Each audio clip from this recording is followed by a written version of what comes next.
Ooh. All right, we are live on YouTube and welcome to the show. It is Wednesday. It is 9:05 p.m. Central Time here in San Antonio. Welcome back to the experience. You already know me. I'm Drew, and with me, as always, Justin from Spinebuster Tees and SpinebusterTees.com. yes, sir. And RJ, the Brooklyn Savage, should be joining us a little later on tonight. We got a few things to talk about, mainly show related. We do got some news, mainly just one big news topic we'd like to hit.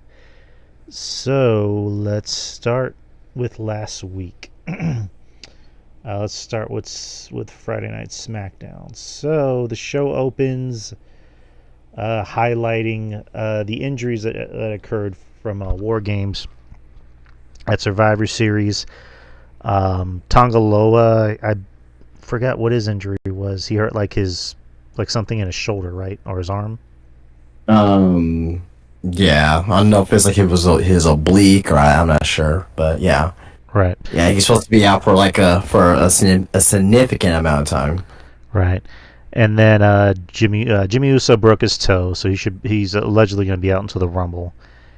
And then Bronson Reed shattered his ankle doing that tsunami splash off of the cage. So he's going to be out for some time. He'll more than likely be back next summer. He just had his surgery today, so saw that video from the angle of where the injury occurred. It looked gnarly. Yeah, it was nasty, very nasty. So probably something that probably didn't need to happen. I mean, it added to the match, but I don't think it needed to happen. Just looking back on it. But speedy recovery to Bronson.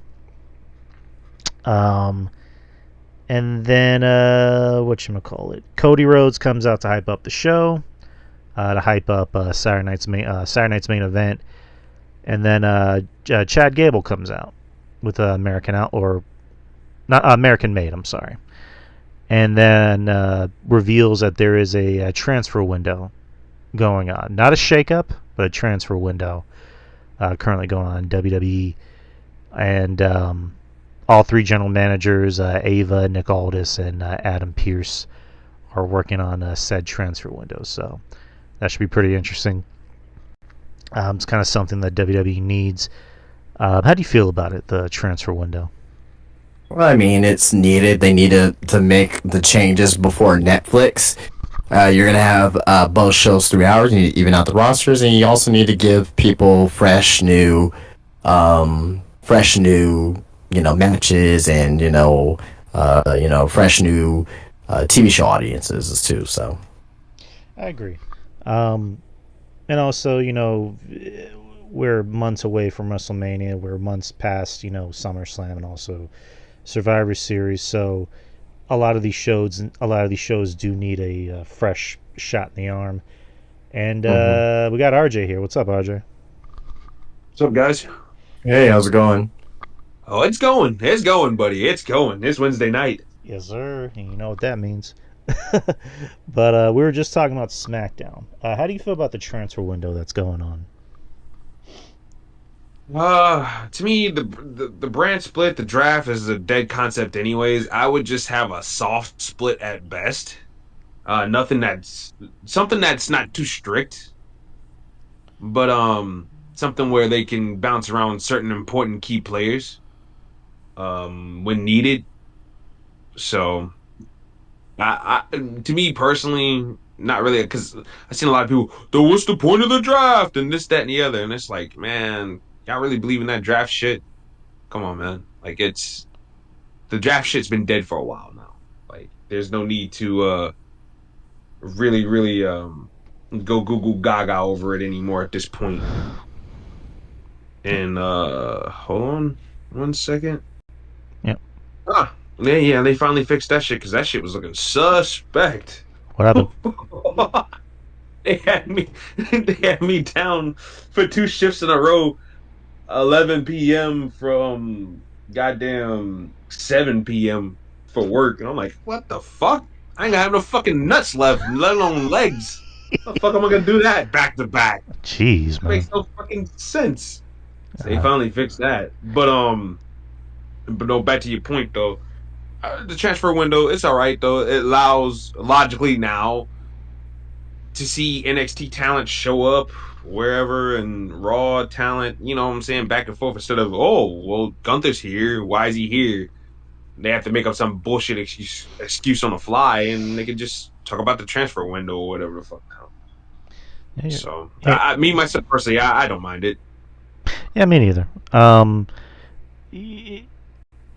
look forward to see how it works out, especially with NXT. Especially with their men's main event scene. Like they desperately need it. SmackDown kind of needs something new. A fresh coat of paint, so to speak.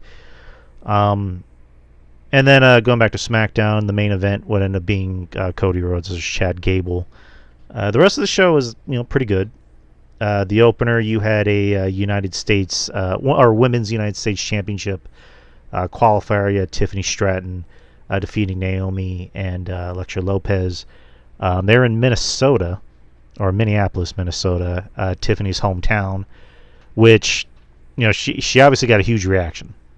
She was the hometown girl. Was kind of surprised at how she was kind of playing it up that she was the hometown girl. I was expecting her to kind of pull that that heel bullshit of like, yeah, I'm from Minnesota, but Minnesota sucks, boo, like, you know what I mean. But then again, I think Chad Gable did a similar thing where he was like, people in Minnesota, they have simple minds. So I thought that was kind of cool that she was playing the hometown girl act up. I don't know, do you think Tiffany needs to be a face or just stay a heel? Whoever wants to go. Well, I'll say this. I don't think it matters. I don't think it really matters because she's still going to get cheered regardless. Yeah, I'd true. say that too. But being to the fact that this company is, there's not a lot of top options from like fan reactions in the building and this, that, and the other. There's not a lot of top options. So if she's getting a positive reaction, the best thing to do is to run with it in general. Run with what you got, because if this tournament has taught me anything, these two tournaments have taught me anything, a lot of these girls are not over. Right. A lot of these girls are not over, and it's sad. Elektra Lopez, as fine as she is, and as physically charismatic as she is, comes out, nothing. You can hear a pin drop, a baby fart in the 50th fucking row. It's sad, man. It's a sad state of affairs for these women's in these women's reactions, you know. And you have to run with who's hot, who the crowd deems hot. You got to run with a Tiffany Stratton, whether that's as a babyface. I would turn a babyface because I think she like the stuff she does is babyface esque, like the power moves and the athletic ability and everything like that. It's very babyface esque, you know. Right. So I would definitely consider going down that route and have her face Charlotte at WrestleMania, honestly. Right. And I mean, normally I wouldn't be advocating for Charlotte to be getting any WrestleMania matches, especially for a heavyweight championship at this point. But Tiffany and Charlotte, that could be big with Charlotte as a heel and Tiffany as a babyface. I think that could be pretty cool. So I would consider the move. Right. But to like Justin's point too, like it really doesn't matter because fans are going to cheer who they want to anyways. But I would go with the official move though. Right, and also because like Nia, I've been giving her credit. She's gotten better. She's in much better shape, but she doesn't get a reaction. Like the fans do not care about Nia. Tiffany, I think, is the way to go. I think Charlotte, what you just said, RJ, if she does come back, I think the better idea is for her to be a heel, because I think Charlotte, she's a Flair. She's naturally a heel, and for what it's worth, the fans don't like Charlotte, and the fans love Tiffany, so I think that would work better. I think WWE might just do the opposite and just have Charlotte be the face and Tiffany be the heel, even though the fans are still going to cheer. They'll just do the storyline of like, I'm young and I'm better and I'm talented and I'm hotter than you, and that's their match at Mania. So kind of like the Substance, except less gross. But I'm not a blonde guy, but I mean I would agree with that. Tiffany to me runs laps around Charlotte. Oh yeah, and the looks department, and can hit a cleaner moonsault too. I might add. Yeah, that moonsault does live up to his name. It's the prettiest moonsault. Um, let's see. The rest of the show, you had Bianca Belair versus Piper Niven. That was fun. That was a pretty good match. You had the Motor City Machine Guns versus DIY. Originally supposed to be the Street Profits, but they were attacked in the back, and Johnny Gargano was able to get a tag team match as the replacement. So they won out there at a tag team match, and the storyline playing up that Johnny Gargano is trying to make Ciampa happy, and Ciampa's like, when are you gonna get your head on straight or whatever. And while the referee's not looking, he ends up kicking, was it Chris Sabin or Alex Shelley in the balls, like one of those two. And they end up capitalizing on that, and they DIY are the new tag team champions. So now they're heels, which I think works better. Gargano I think works better as a heel. When they were doing the way and shit like that, I think that got over better because he was just very smug, sniveling heel. And it creates a new storyline and possibly some good matches between DIY and Motor City Machine Guns, and also Street Profits. So, what are your thoughts on the heel turn? Good. Let's go for DIY. Somewhat unexpected, obviously, because they're telling a story that, maybe that they were gonna split. But I'm glad that they are keeping them together because you need tag teams like that, and honestly, working them in a split is, they're not really gonna get over as singles, even though they're both great wrestlers. I just don't think the main roster casual audience doesn't really see that. But good. I mean, and Motor City Machine Guns. I mean, the crowd's just not digging them. I mean, it's not their fault. They're incredible, but they don't know who they are. So we'll see on how they can try to get these guys more over with the crowd. But outside of that, totally fine with the heel turn for DIY. So, any thoughts, RJ? Well, this is to me. This is a last ditch effort to see whether Triple H can get these guys fucking over for because if you go by crowd reaction, they ain't feeling DIY like that. So yeah, we got to go by what's going on in that building, and we all think they're great and this, that, and the other, but the people in the audience do not feel these guys whatsoever. So I think the heel turn was done nicely. I like how there's a lot of drama surrounding the tag team championships, period, as opposed to Raw on the other side, where it just feels like, all right, I got to remind myself that Justin McDonough and Finn Balor are tag team champions on a weekly basis. There's a lot of drama surrounding these belts, and I like that point. And with the Street Profits having beef with DIY now, and the Motor City Machine Guns, they have a beef with DIY now too. So this is going to be good. I just hope that it can contain or maintain, the audience's attention, because we have a real big issue here brewing between these three teams. It's been brewing for months now, but it's just like it's just been elevated a notch after what happened on Friday. So I'm definitely down to see what happens here because, like I said, drama around these belts. Let's build some drama around these belts. If we're gonna have these belts, right? Let's have the drama be around these championships. Yeah. So right. I'm definitely down for it. Right, and if they're able to stretch it out for as long as they can do like a TLC match at Mania, possibly. Oh God, I can't wait that long. I don't think. Well, I'm saying if they can, but I doubt they will. But or do it at Royal Rumble. Fuck it, like do it then. Yeah, do it at Rumble. Do a nice little marquee match at Rumble for the tag titles. Right. I need different teams in the mix after a while.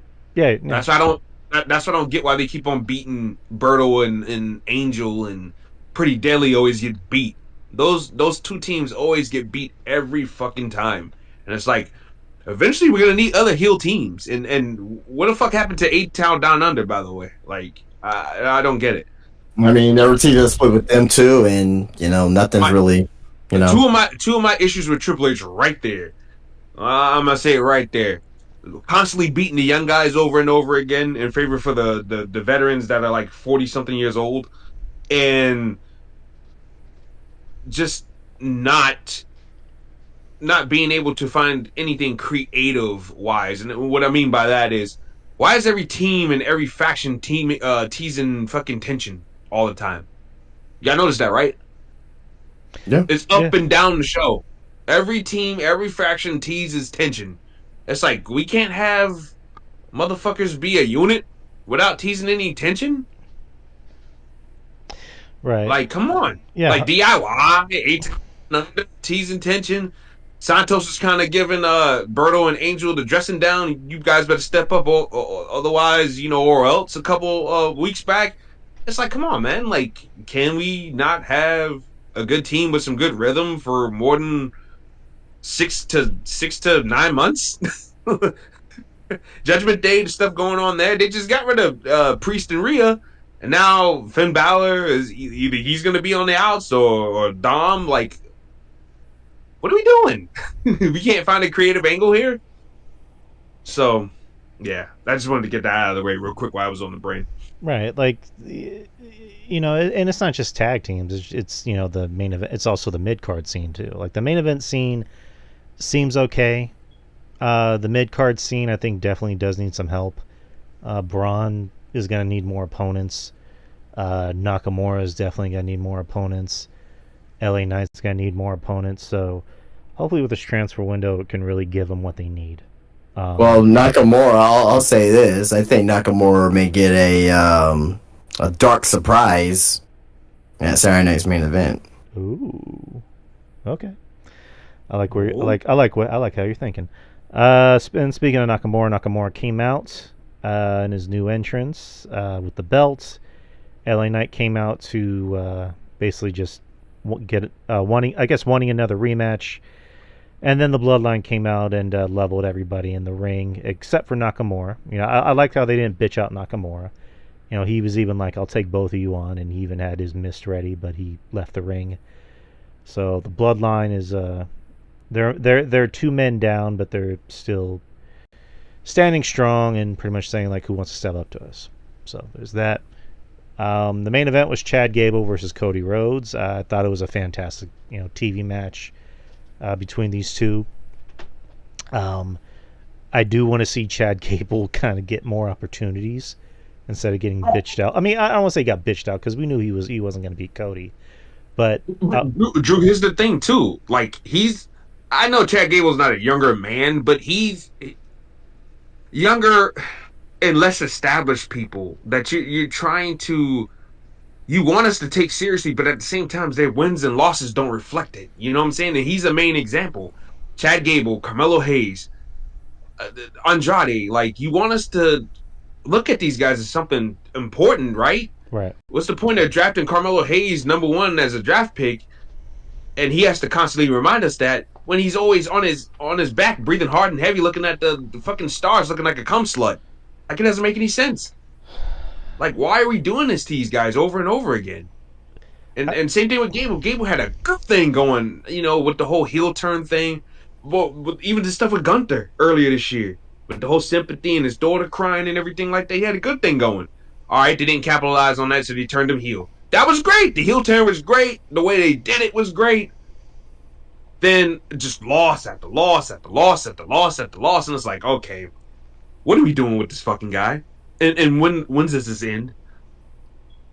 Why did we just resign this guy to a 4-year contract of all we got to do is beat him over? And why are we going to give this guy a new faction if we're just going to beat those guys over and over again too? I mean, I genuinely don't get it. No, I'm with you on that. But I look at Nakamura, who was just taking L's like constantly, and then they brought him back with a new gimmick, a new look, new entrance music, and now he's the United States champion. And then he's on the way out. He's on the way out. Though. And then look at Cross. Cross, he's kind of slowly getting a push. He's getting over. He's, his promos are getting better. So, I don't know. I try not to look at it like that. It gets frustrating sometimes, honestly, but, someone like Chad Gable, they wouldn't just sign him back for no reason. What's the ceiling for Chad Gable? Intercontinental champion. U.S. champion. Okay. At least that. I'm not saying he should be the world heavyweight champion. That's unrealistic. I mean, it is. At least to me. Do you think in these 4 years that he will win a mid-card title? Yes. Okay. I think he can. I believe that too. I believe that too. There's no, to me, in my opinion, Justin, there's no real clog in those championship divisions. So they're like, at least where the heavyweight championships go, you can see guys, like at least 4 or 5 guys that would just even just take his size out of the equation. There's more guys that are important on the totem pole than he is. But the mid card titles, absolutely. It's just like, dude, can this guy win a fucking match? What? Well, I'll say this: WWE, they look at certain things. I mean, that match was the lowest part of SmackDown. I think it averaged like at 1.4 million. Oh boy. So that's not helping Gable's case. Yeah, that's a good point. I mean, with the money I love Gable too, but that WWE, they're looking at a lot of things, and it was a damn good match. But what was going on Friday night? I don't remember, but I don't think really anything much was going on because I was watching SmackDown. Can't blame it on baseball or basketball. Can't blame it on NFL or anything like that. So So that match was the lowest drawing on SmackDown. They're not gonna blame it on Cody because Cody hasn't. All of his segments have done pretty well. You know what I mean? There's only one person to blame it on. Not blame it on Chad. Like, oh God, Chad, you fucking suck. But they're gonna think next time, maybe we probably should have Chad do something else on the show. What was the highest drawn segment? I'm not sure, but I know that was the lowest drawing for sure. Right. That was by WrestleNomics too, but I can see if I can get that information. All right. So that was SmackDown. So let's go to NXT Deadline. NXT Deadline was December 7th on Saturday, Minneapolis, Minnesota, in the Minneapolis Armory. Let's see. Let's look at the matches. So 5 matches. The first match, you had a men's Iron Survivor challenge to determine the number 1 contender for the NXT Championship at New Year's Evil. You had Ethan Page, Nathan Frazier, Javon Evans, Wesley, and the returning Obafemi, who took the spot of Eddie Thorpe, which we'll talk about Eddie Thorpe in a little bit. I thought this was fun. It was a fun match. The Iron Survivor matches are essentially the scramble matches. Yep. But I guess a little bit well structured. But it was fun. Javon Evans looked great out there like he usually does. They obviously love the kid and want to put the gas behind him. Not just yet, but maybe in a few years. I was cackling at the spot with Obafemi where he went to the box and then Ethan Page didn't want to go to the box.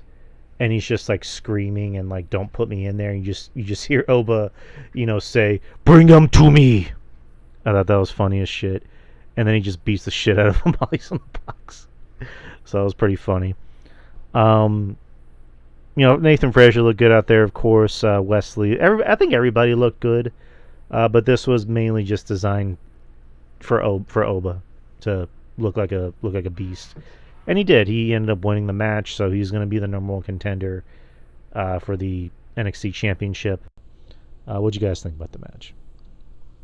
Well, fine opener, you know what I mean?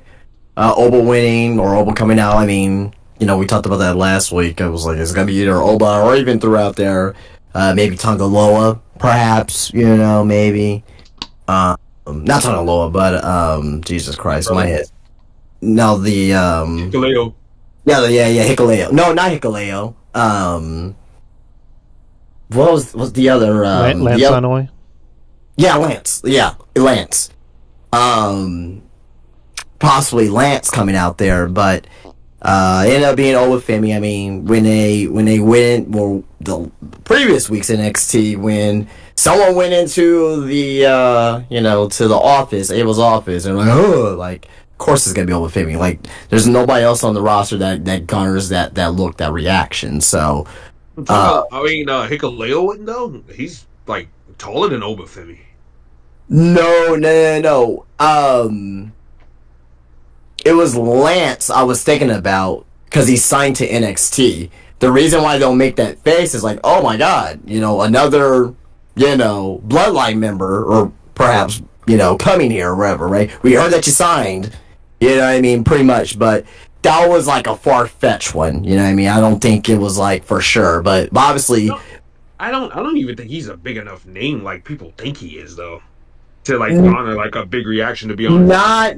Not as far as like, oh my god, it's you. It's like, Yeah. oh my god, like it's, oh my god, you're here. You're another. You're part of the Rock's family, Roman's family. You're part of the bloodline, pretty much. Mm-hmm. So I think that was the reason for that reaction. But either way, Obafemi, he went out there, he did his thing, and he was the rightful winner. And he's gonna be the one to take the title for Trick Williams. Thank God. He better. He better. We'll talk about it. Don't creative malpractice by Shawn Michaels. I have a lot to say about Trick Williams later in the show, but RJ, what'd you think about the match?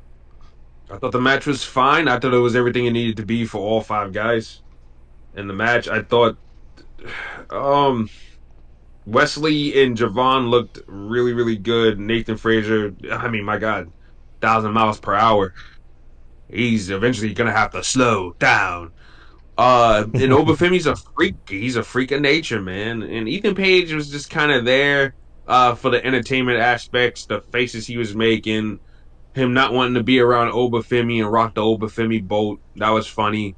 And then him getting in the penalty box from him was funny too. It actually looked like it was kind of disturbing for a second there because I was watching a show with a blurry vision, and I just turned around and looked, and all I saw was Obafemi just looking hard at him. Page just has this scrunched up look on his face. He's picking himself up. His face is smeared against the goddamn penalty box. I'm like, what the fuck? Bring him to me. I thought that was funny. Oh man, this is crazy. But nah, man, I thought they did a good job. And see what happens if you put more focus on the NXT men's division. I think Shawn Michaels. Look, God bless you for putting all these women on TV. I mean, my God, it's a fucking buffet every Tuesday. Okay, this man don't discriminate. I appreciate that fact, but we have to start putting more attention on these guys too. We have to start building some of these guys up because the men's division, we've been talking about it for months. It's scarce, man. It's not looking good whatsoever, and even the North American Championship picture is not looking that great either. There's no talent. There's no like I get like a lot of the guys that are there right now. There are a lot of NIL guys, and it's like, you can't really rush those guys up. I mean, now you got people like Brogan Finley, but he's in the tag team now, and it's like, why is that guy in a fucking tag team with Halo Dixon? Are you fucking kidding me? I'm not really I don't hate it. The reason why I don't hate it is because that like everyone knows, well, not everyone, but like when you see the name Finley and like, oh my god, he kind of looks like Finley, and find out that's Finley's son. I think it's ways to help to get the other guy over. Then maybe they'll break up and they'll become 2 big stars out of it. I don't know. I don't know if that's like the long term plan with those 2. I don't know, but to me, he's better than fucking. To me, he's more. And I like Javon Evans, but clearly, to me, he has more than Javon Evans, and yet no, he's at level up, and Javon Evans is on TV every week. You talking about Finley? Yeah, Finley can cut a good promo, and he's confident. He's very, very smug, but Javon's more electric. He's more electric. I mean, yeah, he is. I tell you what though, Brogan is better than his brother. I'll tell you that much. Think he's better than David? Yeah, I think he's better than David. David to me is like watching paint dry, and it's not because he's a heel now at the Bullet Club. I always felt that way. I'm like, ugh. Well, I mean, Bullet Club in 2024. Bullet Club in 2024 is like the fucking. I can't even tell you, man. I'm so disappointed. I didn't even celebrate Bullet Club Day this year. That's how bad it Jesus was. Christ, man. let me It's like you go from Prince Devitt, Finn Balor to AJ Styles, which is like garnering that popularity. People are starting to know about the Bullet Club. Then you get to the prime Bullet Club is fucking Kenny Omega and the Bucks and Cody and Hangman and like pretty much half of that crew is like main eventers or like well known wrestlers. Then you got Jay White, which is I like the Jay White era. Wasn't perfect, but I did like it. You know what I mean? At one point they tried to tease Kenta to be the leader, which was bad. But now you got Finley, and it's like, oh my God, this is like this is like the WCW 2000 version of the Bullet Club. I don't like this. You know what I mean? No. So, whatever. Yeah, I don't. And to me, he's not even the most charismatic in that group. I would give that to my man. He comes across as a tryhard, but I give him credit for trying to get some attention on the product. Gabe Kidd. Oh, I like Gabe Kidd. I do like Gabe Kidd. Yeah, Gabe Kidd. Why think Kenny Omega's working with them? He's trying to get him out there. He's really good. Yeah, Gabe Kidd and Maloney, Drilla. Yeah, I like Drilla too. Yeah. He's got to get rid of that Maloney thing. Maloney sounds, silly, but just call yourself Drilla. Right. That's it. Just Drilla. But yeah, those two guys are good, but the rest of that Bullet Club War Dog shit is bad. And they got Sonata in it now. Oh my God. Dude. Let's I'm pissed off about that, man. I know, right? I'm like, they killed him. They killed Sonata for me, man. yeah, Like, they did. They definitely did. At this point, he should have just been in Lij the entire time, but win the title and don't change his gimmick. Like it went downhill for him. Unfortunately, with Five Guys, just Five Guys, which Five Guys is training on X right now on Twitter. So let's move on. Let's move on for this pay-per-view. Next is you had the NXT Underground match, Lola Vice versus Jada Parker. It was fun. These NXT Underground matches, they kind of are what they are. They try to push them as, this is our version of the MMA, UFC, and blood sport, blah, blah, blah. Let me finish real quick, and I'll get to you. But, yeah, it was fun. It's fun. I mean, I wasn't really expecting anything, like, over the top or crazy about it. But Lola got the win by submission, so she's currently undefeated. I was saying on last week's show, this is kind of like Lola's this is like her own gimmick match, kind of like Hell in a Cell was, or not Hell in a Cell, but like a casket match was Undertaker's gimmick match, so to speak. But what were we gonna say? Well, I was gonna say, you know what though? I don't mind the NXT Underground stuff as opposed to when it was on Raw. Neither do I. On Raw, it was just like, but on NXT, I don't mind it. It comes across fun. They don't do the million camera cuts, which helps, and it's been used as a tool to blow off a feud. So I don't mind the NXT Underground thing. I think Michaels is one of the concepts that Michaels has taken and has used it to the best of his ability. That and the Iron Survivor. So I will give Michaels credit for that. Yeah, you're right. They're fun matches, and like I said, this is Lola's big match that she hasn't lost just yet. I will say this: how many times have we seen it this show already? It's like the third or fourth time. I believe so. Third. I think third. Didn't she have third time? Because she had a match against, I think, Natalia. Shayna. And then what was the other one? Eddie Thorpe and Dijak. Yeah.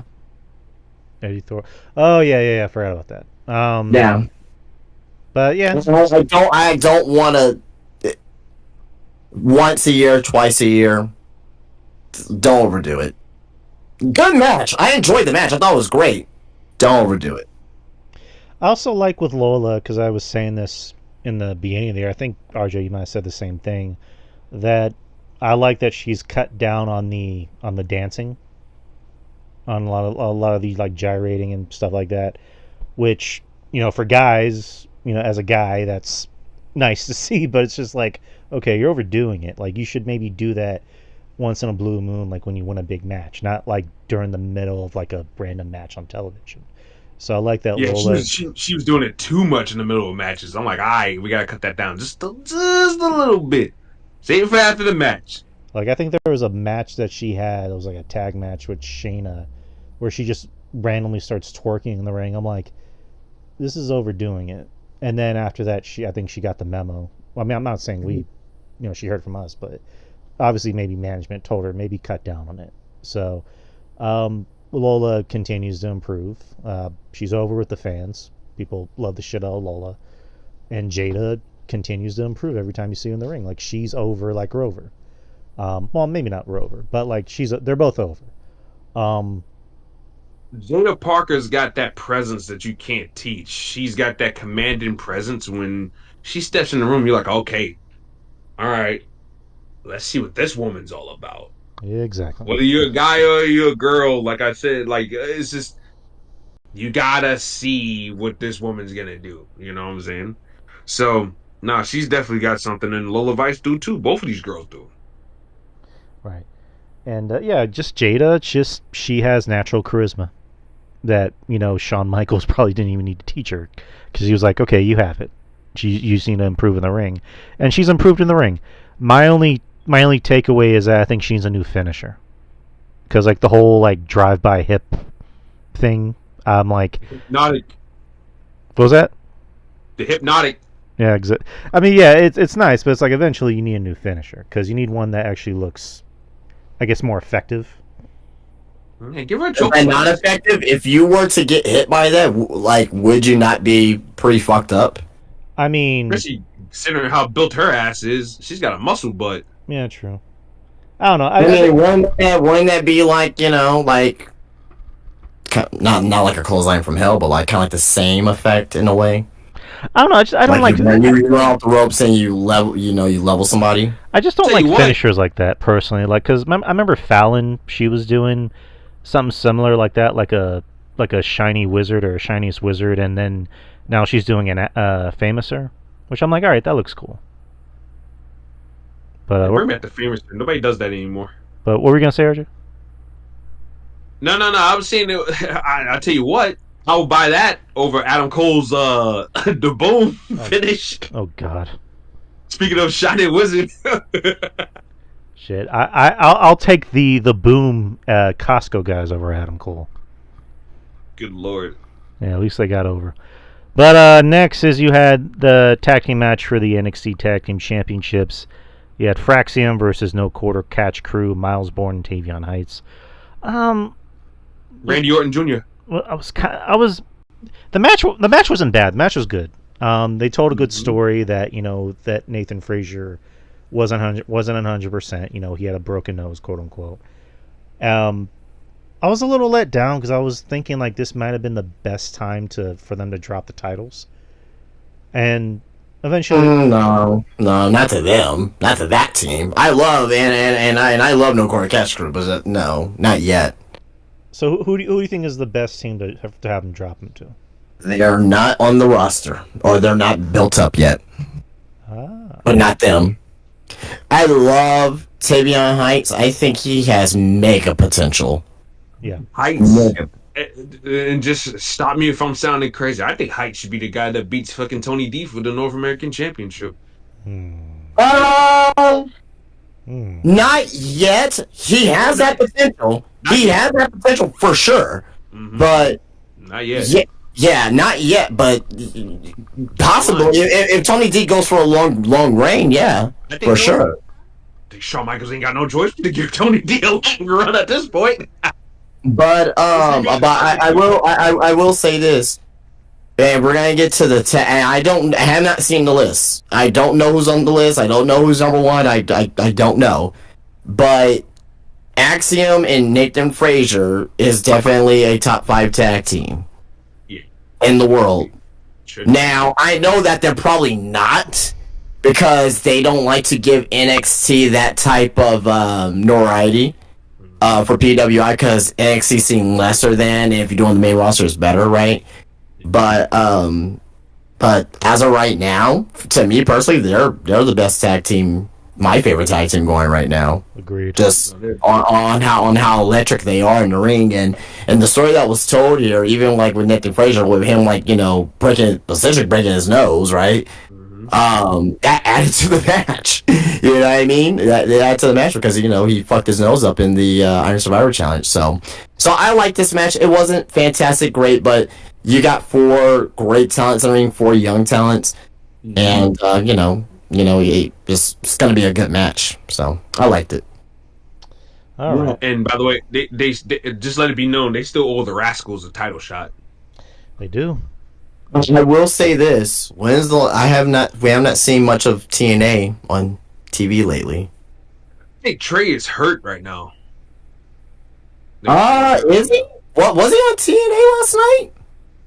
Or not last night, but this past week. Was he? I think. Oh, you know what? He is. You know what? He is hurt. I did hear something about that. Yeah, you're right. You're right. Something about that, yeah. Yeah, you're right. Yeah, like the last like TNA thing that happened was Jordan Grace came out on that 2300 show. Other than that, yeah, okay. Yes, that was that long ago, but also as well too, like they're working with Noah now. You know what I mean? So nice. All right. So you think to kind of please Great Muta, you think they put the belt on Inamura and Josh Briggs? that's a possibility. That may be that actually may be the team right there. They'll beat. Personally, I wouldn't do it, but I mean, I wouldn't either. But if you gotta play nice sometimes, and if you can be able to put the titles on them, maybe you can try to get. Oh, you never know. You never know who you'll get from Noah. You know what I mean? yeah, no, right? You might get Kato KMA. Yeah, that's all I'm saying. You may get Kyoto. So I mean, hey, WWE has got all the big stars from TNA, pretty much. Zusko Okada, he's a coward. He didn't give KMA his win back. Yeah. He just took some shoot kicks and shit from him. Yeah, that was it. But also as well, I mean, maybe get like Marufuji over to NXT, or or God forbid Yuji Nagata. Jesus Christ. all right. Next, continuing the NXT Championship match. Trick Williams versus Ridge Holland. I was zoning the fuck out during this match.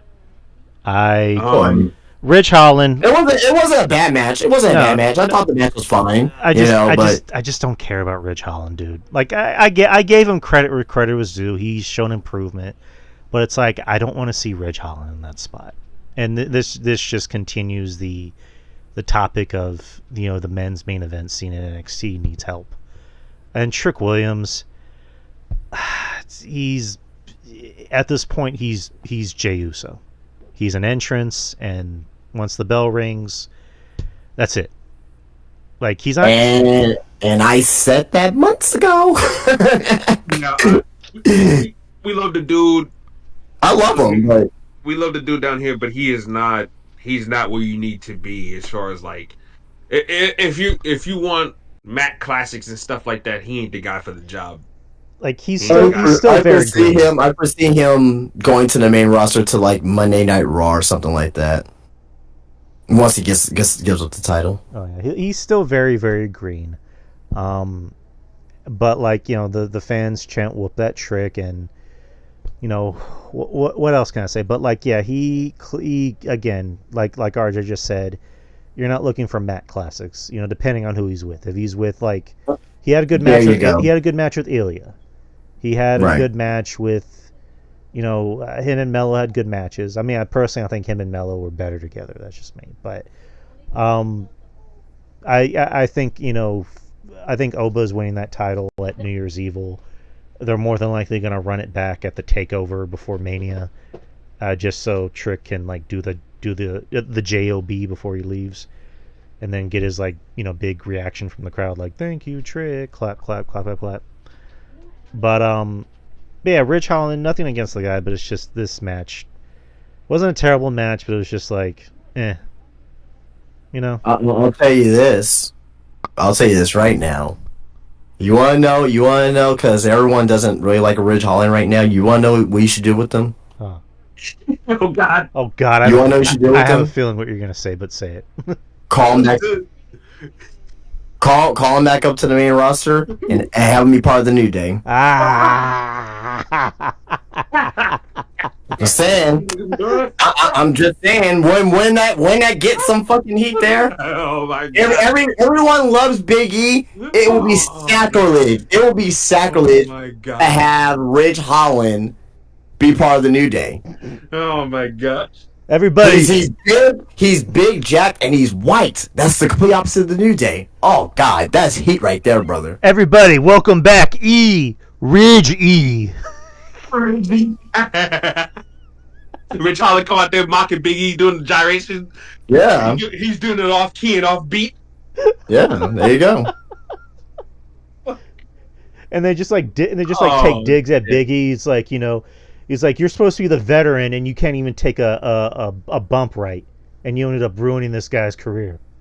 Oh my! Ruin this guy's reputation That will because be you couldn't land on your back. Yeah, I mean, and who took out Big E? Full circle. I'm saying. Oh my God. Big E. There's a story element to it. There's a complete story element to it. I will like that. They need to do that. That would get so much fucking heat. We'll talk about Monday in a bit, but that would get so much fucking heat. Oh my God, he can be like, Big E. I was just a greenhorn, and then you almost ruined my career because you couldn't take a bump right, and then I got death threats. I got people telling me that I should get fired, and now look at you now. You're weak. You're a shell of a man. You're not even big anymore, and I'm in the best shape of my career.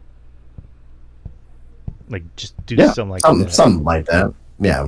Oh man. Chase you down, and I am taking you down for good.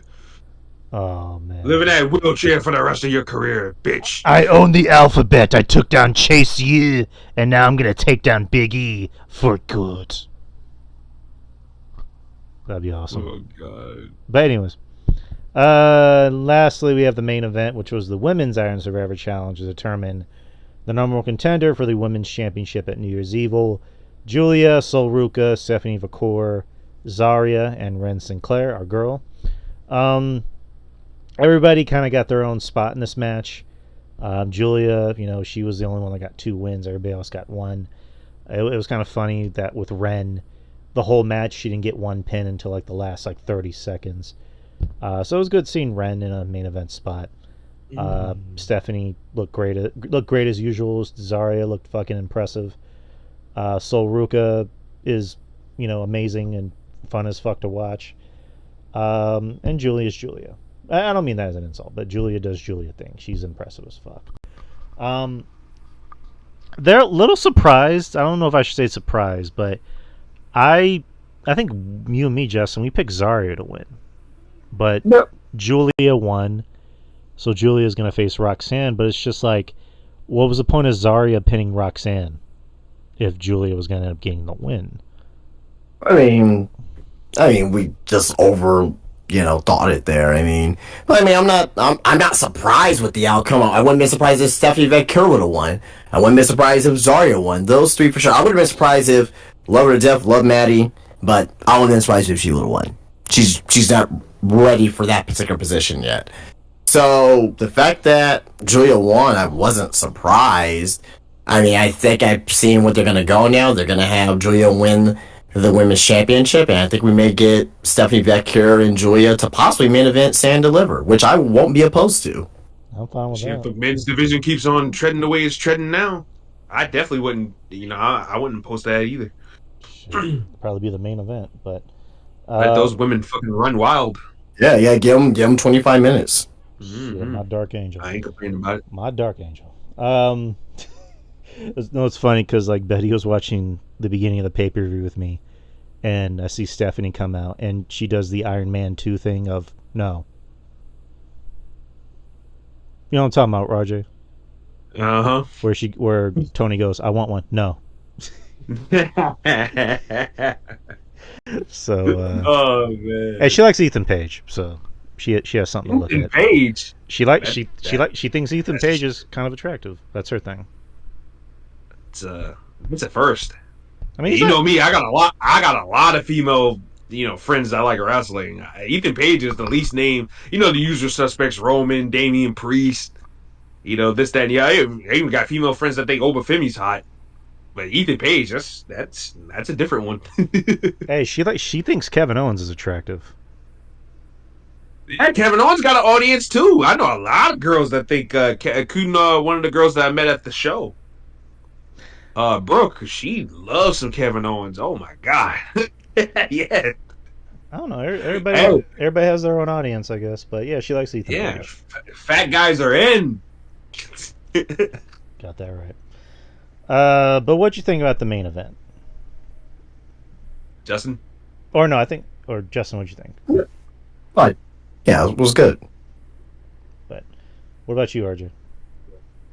I thought it was good. I thought it was good. I thought everybody looked good. Ren Sinclair. I'm kind of confused. Is this girl supposed to be a heel or baby face? Because I end up having sympathy for her most of the time. By the time her matches are over. She's babyface. Yeah, I mean, because like I said, like I wind up having sympathy for her by the time the matches are over sometimes. But they were beating poor girl up and sending her to the penalty box. But no, I thought it was good. I thought Zarya looked good. I didn't think she was gonna win because if she would have won the match, then she would have had to win the title. You know what I'm saying? You can't have. To me, it would have been crazy to have Roxanne Perez, who comes up to Zarya's fucking thigh, pin her. Like, come on, man. Yeah. It's a little hard. I also think in hindsight, it makes more sense for Zarya to go after Fallon Henley because they kind of have unfinished business. Like, you know what? I like Zarya. Zarya does power moves, and they look like it hurts. You know what I'm saying? Yep. Hey, Raquel Rodriguez, y'all need to take notes, man. Mm. Y'all so-called powerhouse bitches. Y'all out here lighting y'all feet, man. Zarya out here wrecking motherfuckers. Did y'all see the meme of Raquel? They basically, let me see if I can find it real quick. Hold on. It should be right here. I'll put it in the chat too once I find it. Here it goes. It says Raquel Rodriguez after the Judgment Day story. I'll just copy and paste it here. Let me go to the chat. Oh my goodness, man. There you go. All right, check it out. Zeta, I know what you're talking about. Oh God. You're wrong. You're wrong. Oh fuck. I don't agree with it, but like, it's just funny. Yeah, she's Poor Raquel. She's such Raquel is not. She is not hitting right now. She's such a sweetheart of a woman, but it's just like she's not hitting it like she did, 4 or 5 years ago.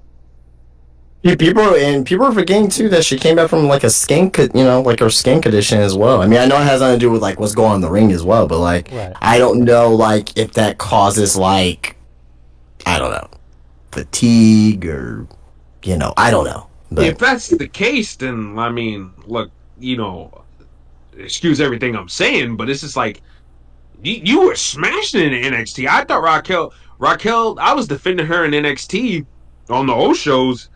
right. When everybody was like, "Oh, why they have EO lose to this woman?" I mean, first and foremost, do you see the woman? Do you see the size difference? Why wouldn't this freak beast of a woman beat EO Sky that comes up to her fucking thigh? Come on, Right. Let's not be ridiculous, man. And number two, Raquel earned it. Like Raquel earned it. She was hitting, and then they brought her up to the main roster as a smiley baby face. And I'm like, I ain't really feeling that. Like, I'm not liking this.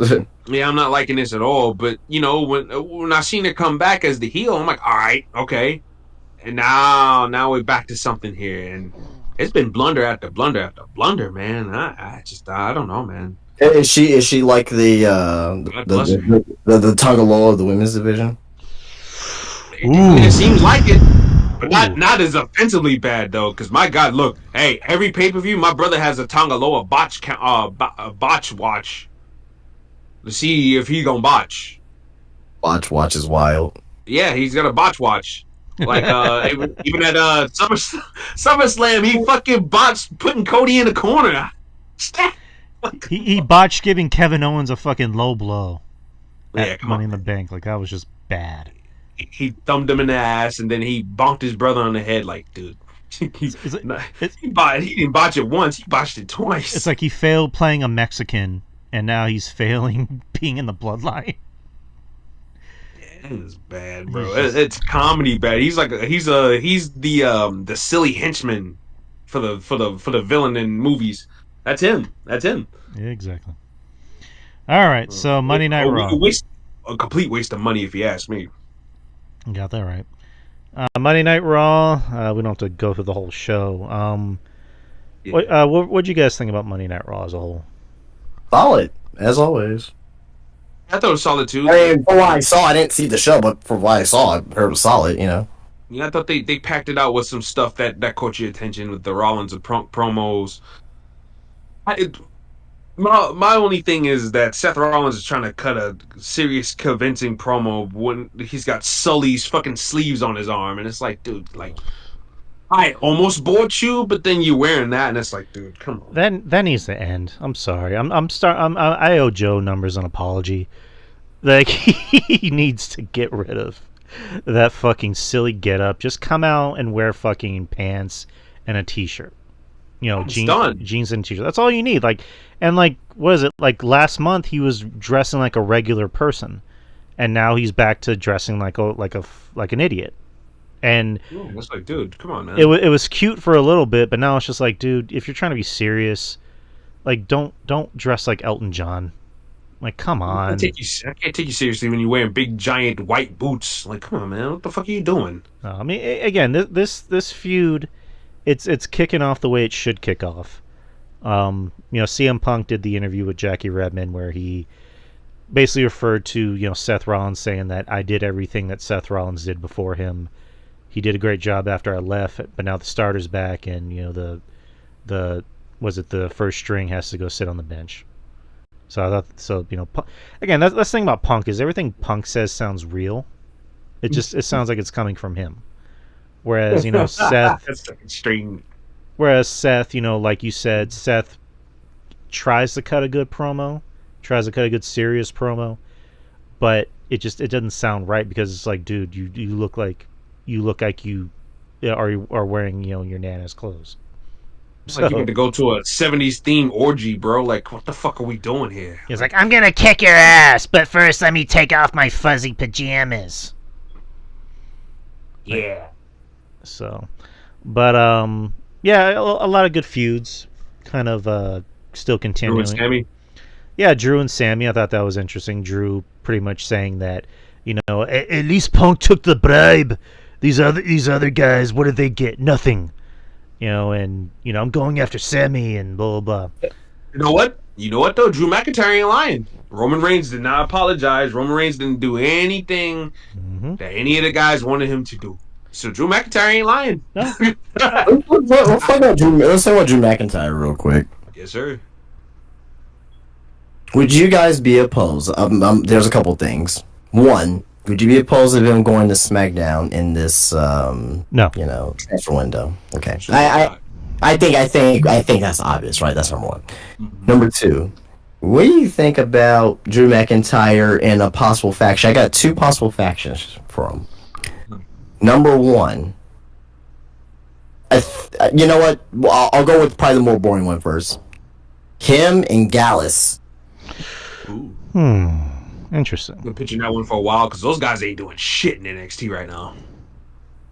Him and Gallus. I think that'll be a good little faction for him. Oh yeah. Would be a leader of that. But I got number two, and I think this is possibly more interesting. Mm-hmm. And it will make sense because he has something in common with all of them. Yeah. Drew McIntyre, Kevin Owens, Randy Orton. Let me tell you something. That faction would be killer on the mic and the ring, and the promo ability between. I think that's something. Even Kevin, Drew alone, but Randy Orton, like it can lead up to War Games next year too. Yeah, It can be like a new Hurt business, so to speak.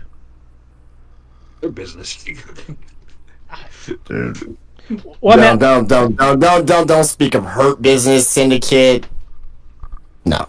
He heard people. that's why I said so to speak, not exactly like. Yeah, no, I wouldn't Oh, see the it. way I wouldn't see them the way as, you as model it, like yeah. the veteran and Orton with the two slider veterans and KO and Drew.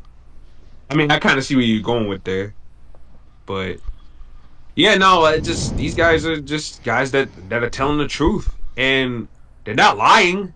It's just the way they're going about it is maybe extreme to certain people. So Right. like, and that's the interesting thing about all these guys. These guys do have beefs. And it's not like it's just made up out of thin air to the point where, okay, I don't believe you because where's your evidence? Where's your proof? Where, like, how? Like, at least with, even down to, and we'll get to it later, but the stuff with Eddie Thorpe. Like, Ava was actively ignoring this guy for the last few months. So, what he did yesterday was justified, but we'll get back to that a little bit later. But it's just like these guys now with this one thing I'll say about Triple H is he's making these heel turns justifiable. Yep. Maybe even a little too justifiable to the point where I go, oh, you know what? You know what? Fuck Cody Rhodes. You know, Kevin Owens is right.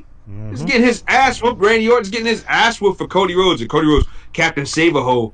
Oh, Roman Reigns needs help. Ooh, I'll team with you. Meanwhile, this... So, no, I get it. That's why I've been... Kevin, you're right. You're right, Kevin. I agree. You're not saying anything wrong, man. They tried to kill you. They ran you over. Randy Orton, Roman Reigns had fucking the Usos try to give you CTE, man. Like, come on, man. I don't blame you. I don't blame you not one bit for feeling the way you feel. I would have punched Randy Orton in the head too, man. So, do you think with Drew going to SmackDown, the idea would be for him to go after Roman? At this point, yeah. Yes. Oh, yeah, absolutely. Or not even Roman, Cody. That too. That could be a. I mean, Mania so far out. One of those could easily be Mania matches. No. I'm right, mate. No. Why? Not Mania matches, no. Why? You're not going to go from Cody and Roman to Cody and Drew. That's not a Mania match. I mean... You're not going to... Roman... I'm telling you, that's not a Mania match. Roman and Drew, although could be great, not a Mania match. I think it could be. No, Drew, it cannot. I think it could be. Again, we're not. Well, they're not going to do Cody and Roman again. Who are you going to put in front of Cody? And it's not going to be The Rock. The Rock's not going to wrestle at Mania. Who's Cody? How you know that? He's not wrestling at Mania. He's going to be involved in Mania, but he's not wrestling at Mania. Okay, well, Cody and Randy. He wrestles. Okay, Cody and Randy. That could be it. Roman. And Roman and Jacob Fatu. No. Those two matches right there doesn't need to involve Drew.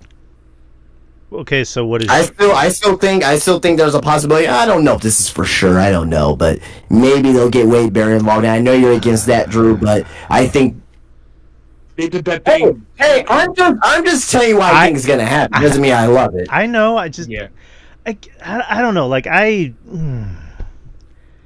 rather have fucking Drew McIntyre versus Nick Aldis.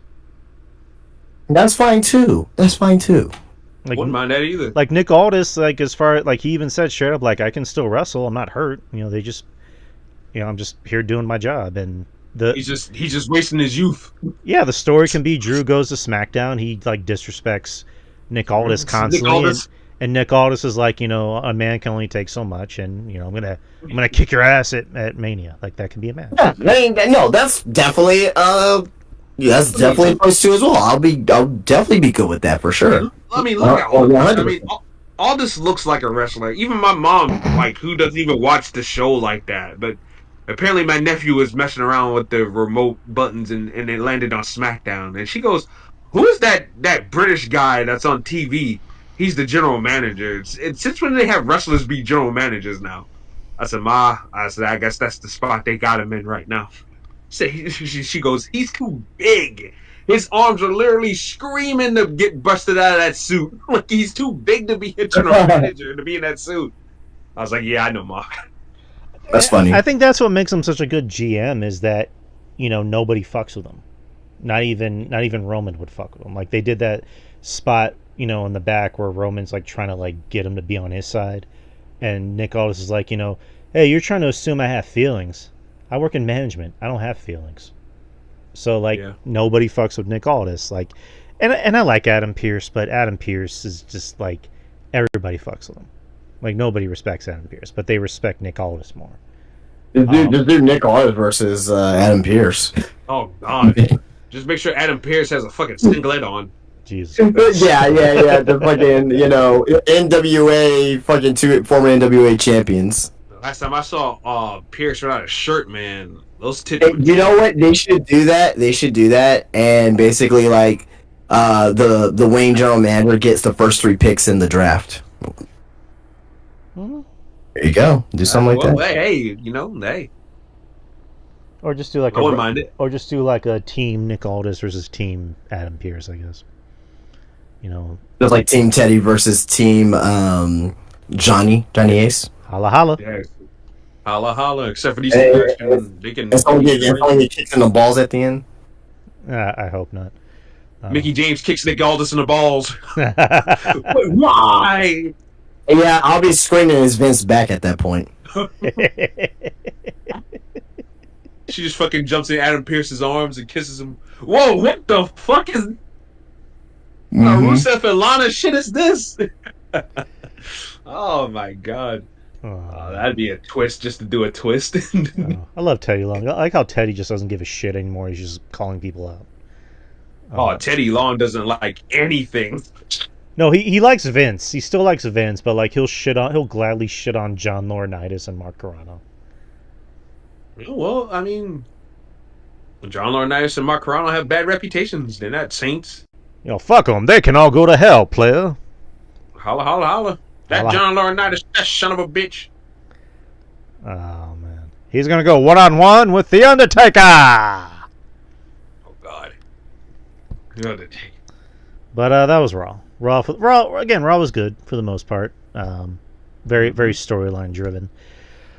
Let's go to NXT real quick. Justin, you need to watch NXT, right? I was making T-shirts. All right. So, RJ, did you watch NXT? Yeah, of course I did. All right. I just wanted to ask. So the show opens with Roxanne Perez to kind of call everybody out. And then Julia comes out to talk a little bit of shit. And then Cora Jade says, I just took out your partner in the back, Stephanie Vacour.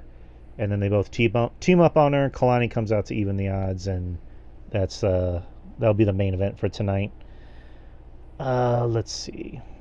Rest of the show, you had Javon Evans versus Wesley. Fun match. Fun match as you can imagine. It's still weird seeing Wesley in his new haircut. But, whatever. Why is it weird? He had that same hairdo he had like 10 years ago. I mean, I don't remember him 10 years ago. That's the thing. For who? Like even like 6 years ago, like he had the same hairdo. Wesley.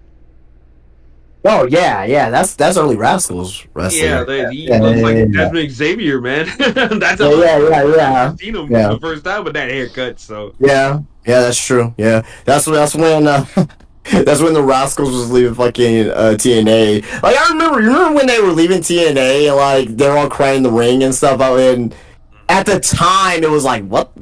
Like, why are these guys like all crying and shit? Like were they that big to TNA? And when they really weren't at that time. no, because TNA didn't do anything with those fucking guys. Yeah, they didn't. They didn't even win the tag team titles. I'm like, how in the fuck do a company with a scarce tag team division have 3 individuals in the same faction and do nothing with them pertaining to tag team championships? That was mind blowing to me. And then all of a sudden, Dez and Wednesday go on to NXT, and Trey goes back, and he's X Division champion. So it's like, all right, very very crazy to me. But TNA is going to TNA though. TNA just makes some baffling decisions to me. They do. I have no idea. But Then you had Hank and Tank Walker defeating Tyson DuPont and By the way, Igor. Hank needs to keep that shirt on. I don't never need to see his carved up stomach ever again. That was disturbing to see. Is he married to Danny Palmer? No, that's Tank. Okay. So which one's Hank and which one's Tank? Hank is the one that looks like the short hair. Hank's the one with the short hair, I believe. Okay. Yeah, and he had his stomach. It looks like somebody stabbed him like 6 different directions. Jesus Christ. I don't need to see that ever again. I was literally putting my clothes on, and I went to go put my shirt on, and when I popped my head out, my fucking 60-inch TV screen is like literally in front of my face, and all I see is his carved up stomach. I'm like, what the fuck? Hold on a second, boy. What are we doing here? The camera's like on it as they're trying to get Tyson and Tyreek to shake their hands. And he's a fucking heel turn with these guys already. They just got on TV. Like, what the fuck? I guess. You had Obafemi come out to hype up his win, and then Trick Williams comes out. And then Eddie Thorpe comes out. Eddie Thorpe accusing Obafemi of attacking him. And then saying that, nobody has that kind of power to take me out. And then Oba's like, I appreciate the compliment, but it wasn't me. And then tells Trick Williams, our paths haven't crossed. The only reason why they whooped that trick ever happened is because I allowed it. So yeah, they hype up their match at New Year's Evil. Eddie Thorpe tells Trick Williams, you're supposed to be the champion. You set an example, but you haven't done a good job. So he ends up getting an NXT Championship match next week. So that should be fun. And then later in the night, as he's signing his contract with Ava, he reveals that he's the one that took himself out. It was me. It was me all along, Ava. So he juicy smoliered himself, essentially. You damn right he did. But and it's all Ava's fault. Fuck her. Certainly is. You did good, Eddie. You did good, Eddie. You did what you had to do. This bitch wanted to ignore you all that time. You did what you had to do. I'm proud of you, Eddie Thorpe. LGBT Tatanka, whatever they call you on the internet. Damn. You did good. Wait, what? Yeah, that's crazy. They call him LGBT Tatanka. Wait, is he gay or bi or what is he? No, he's not. I think it's because of all the rings he wears in his face and his ears. Ah, okay. And I think him and Sol Ruka are dating. No, him and Dakota. Dakota Kai. Oh, that's fucking right. Yeah, that's right. Tyler Bates with Sol Ruka. Yeah, that's right. That's right. Yeah, he's with Dakota. Tyler Bates, we gotta talk about Tyler Bates. This motherfucker he be buttering them all down. Yeah, I don't know. Yeah. Tony Storm. Yeah. Fucking, oh my. Speaking of Tony Storm, this is all I'm gonna say about AEW. And I don't want to talk about AEW, but apparently I heard it was a good show. I will say it, but they brought back Tony Storm tonight. Tony Storm came back tonight, guys. Oh, she retired. Start gimmicking all. Yeah, she retired. She came back tonight, huh? Didn't she retire, quote unquote? And she retired the timeless gimmick. Oh, she's Rockstar Tony Storm. She was Rockstar Tony Storm tonight. Oh, why? Back in the booty shorts. I don't, Drew. I don't know. Back in the booty shorts. That's all I gotta say. Yeah, buddy. Yeah, I'm pretty sure Juice Robinson's happy about that. I'm happy. Fuck Juice Robinson. He is on a shelf. All right, he can't take care of Tony Storm right now. Tony Storm, oh my girl, you looking like a jumbo biscuit that needs to be buttered right now. For a second, it sounded like you were gonna cut a heel promo on Juice Robinson. I can take care of your woman. Yeah, no, Juice Robinson, I will take care of your woman. She comes walking, sashaying my way, yeah. Yeah, I'm gonna butter that down like a biscuit, like a jumbo biscuit, man. And there's not a damn thing you can do about it, boy. It's gonna be like Clubber Lang in Rocky 3. Hey, woman, why don't you wrap your arms around a real man? They. He can't take you right now. Look at that. His back is broken or whatever the fuck is wrong with him now. But he's always hurt. Go ahead, Justin. No, they. I hate AEW, man. They took the best part of Tony Storm and made her back to regular Tony Storm, which is fine, whatever. But you took the most charismatic person, and in the company, Yeah. up there with MJF too. But your most charismatic, definitely women's wrestler ever in the company, and you just mirror back to a regular person. Who the fuck should I care about now in this division? Yeah, you got a point. And you know, my horniness my horniness aside, you know, I think it was a dumb move to do that because at least that timeless Tony Storm gimmick with all the effort they put into it, it's just like It was okay, we just throw that phenomenal away. with that gimmick. Yeah, no, Phenomenal. absolutely, great work, great work. But And you're whatever. just gonna throw that away now? Like Tony was on point with her humor, everything was just on point. And Whatever. now we're gonna throw that away just for her to, like I said, my horniness aside, to go back to the rock star look, you know.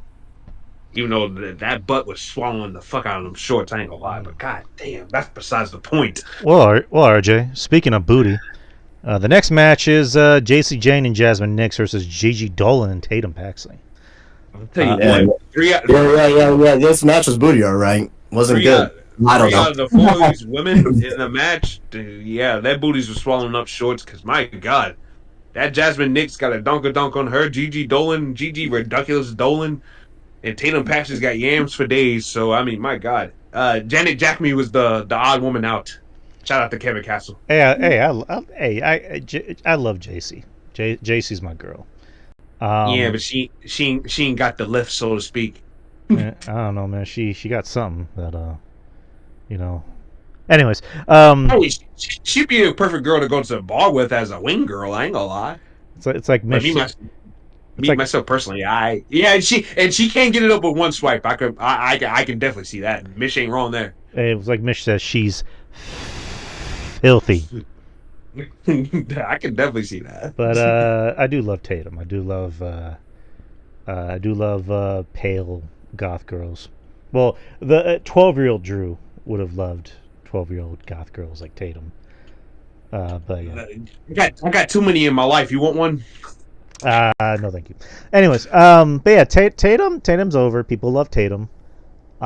People are happy to see Gigi back. But yeah, this is a fun match. Good for my health. Yeah, Fatal Influence got the win, of course. They end up. By the way, Go ahead. can I just give Def Rebel their flowers? I like the Fatal Influence theme song. That's a really me too. a really good theme song. I like the cowbells and the guitar and everything. It fits with the group's aesthetic and everything like that. It's a really good song. So I just want to give Def Rebel their credit because everybody tears them down, but I just want to give them their credit for when they actually cash in on a good song. Right. And then the beatdown's happening, and the camera pans to the entrance, which you can tell that somebody else is going to come out, and it's Shotzi. Shotzi's back. Oh my god! Good to see Shotzi. Jesus she was out for what, a year? Damn near, yeah. Yeah. So she's back, and she's gonna form a faction with Tatum and Gigi, which I think all three of them need that. By the way, in my opinion. I saw a tweet where it's just like it showed all three of them, and it goes different colors, same font. But well, no, they're an interesting team together because all three of them seem like kind of like just a fun crew.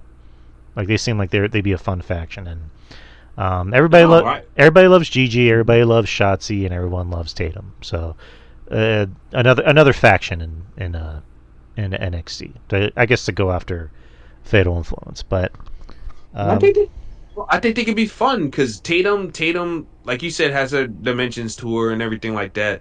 Shotzi can talk and is charismatic, and Gigi Dolan could talk too. The problem is the in-ring skill at that point. You know what I'm saying? If you're such a size queen about that, but if you're not, then you know it ain't gonna bother you all that much. I think Tatum is the better worker out of all three of them. Gigi, I think, works better when she has somebody to play off of. You know, whenever she was in... Her stuff with Blair Davenport was really good. She has to be in the ring with somebody that's better than her. Yeah. Not somebody that's less than or on her level. When she was in Toxic Attraction, when she was with fucking Ariana Grace. Like, that was fun. Mm-hmm. Also, where the hell is she, Ariana Grace? Like, what happened to her? Did she get hurt? I don't know, but they've been using her on Impact as the quote-unquote liaison between NXT and Impact. And she just brings out like random girls from NXT to face random girls in TNA. I think she's doing like dark matches and stuff. She might have got her boobs done too, by the way. Um, She might be that on. I'm not sure. Yeah. Yeah, I mean, whatever makes Shanning happy. But My yeah, boy Stack. yeah, he's stacked all right. I don't know what that meant, but but anyways, God damn, you said it. I know. I said it and I own it. Next is you had a North American title match: Tony D'Angelo, Ethan Page. Tony D'Angelo pretty much felt sorry for Ethan Page, offered him a title match. Ethan Page said, I was already NXT champion, so that's kind of beneath me. And then Tony Buried the belt. offers it to other people, and then Ethan goes, I changed my mind. So he takes it, loses, and the story with Ethan is, I'm lost. So what do I do now? He's lost until Justin he finds a friend in Josh Alexander, eh? And Yeah, The North. the North Monster Mafia, whatever you want to call them. I think that's where it's gonna be led to. He's gonna go on a little bit of a losing streak, and yeah, he'll find some solace with Josh Alexander. Each other. They need each other to survive in the WWE. They need each other because Ethan Page is all right in ring. Josh Alexander obviously is the better one in ring, but Page can cut a good promo and is charismatic. Whereas Josh Alexander, I find him boring. Even when he was trying to do the stuff as a heel in Impact recently, I just got That's what made him such a great tag team.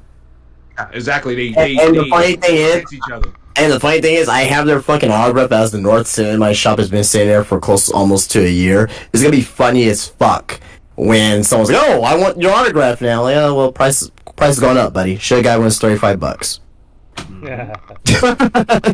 Supply and demand, motherfucker. All right. And then the main event was the tag team match: Cora Jade, and Roxanne Perez versus Kalani Jordan and Julia. Again, fun tag team match. Nothing over the top or really spectacular about it, but it was a fun tag team match. As expected, Cora got the pin over Kalani to kind of. I guess I don't know. I don't know where this where do you think this is going with Kalani? You think she's going to be a heel, or what do you think is going on with her? Honestly, she needs some character development. So, whatever it is Shawn Michaels does with her next, hopefully it leads into that direction. But you gotta have a down period. She was champion for all that time. Her matches were fine, but it's just like, okay, where's the character now? And I will give Shawn Michaels credit for that. At least Shawn Michaels will take the time to try to explore some things throughout various promos and video packages and stuff like that. So hopefully that's where she's heading. I think her and Cora Jade, because they kind of teased a little something with them in the match, the last chance match last week. So I guess maybe they're gonna continue that 1v1. So I guess that's where we're heading.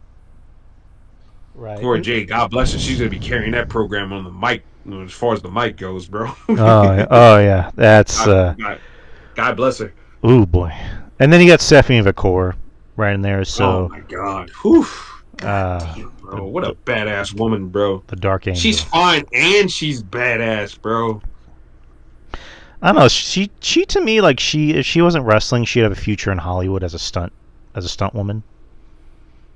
Something. Yeah, no, definitely. She's very athletic, not awkwardly athletic, but like she's like legit athletic.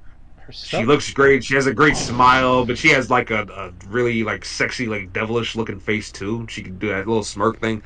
Yeah, she is sensational. I prefer her over Julia, and it's not a shot at Julia. It's just I like Stephanie's style more. Her style kind of works for me better.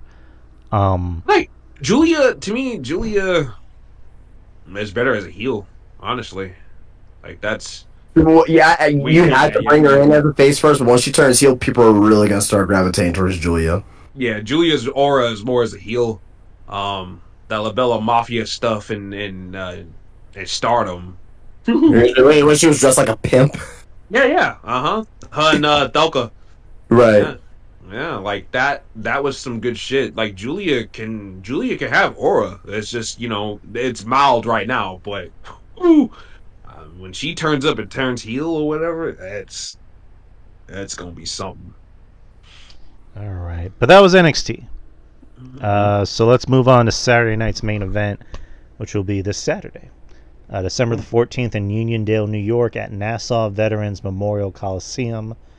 There's 5 Mm-hmm. matches announced so far.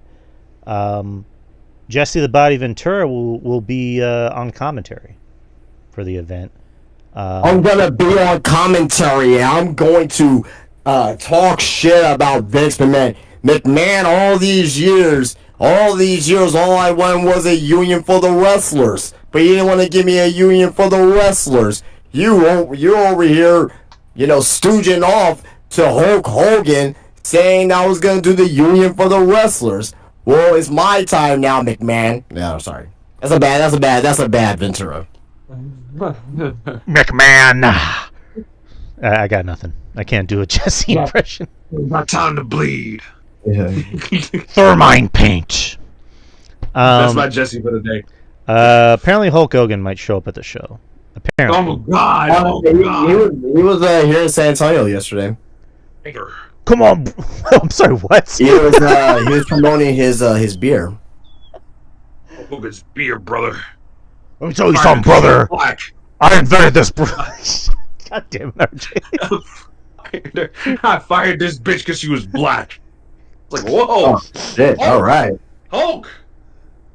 I want to. I personally want him to the what is it, the Swedish Alps, brother, and I made this beer myself, brother.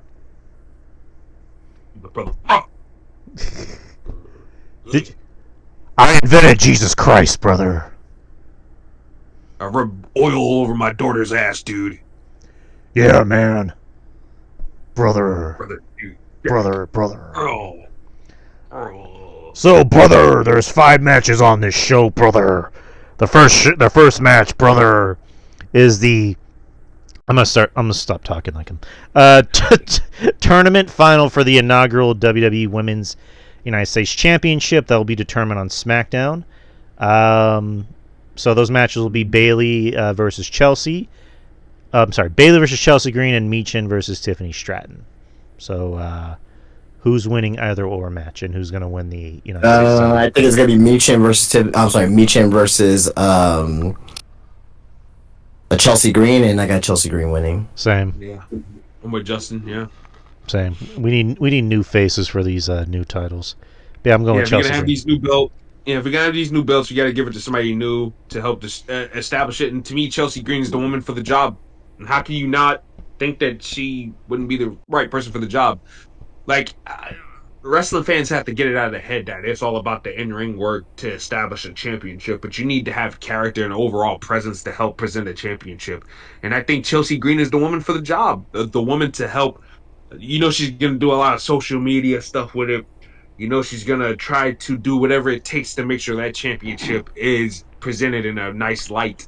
So to me, it would make sense on so many different levels to put that belt on Chelsea Green.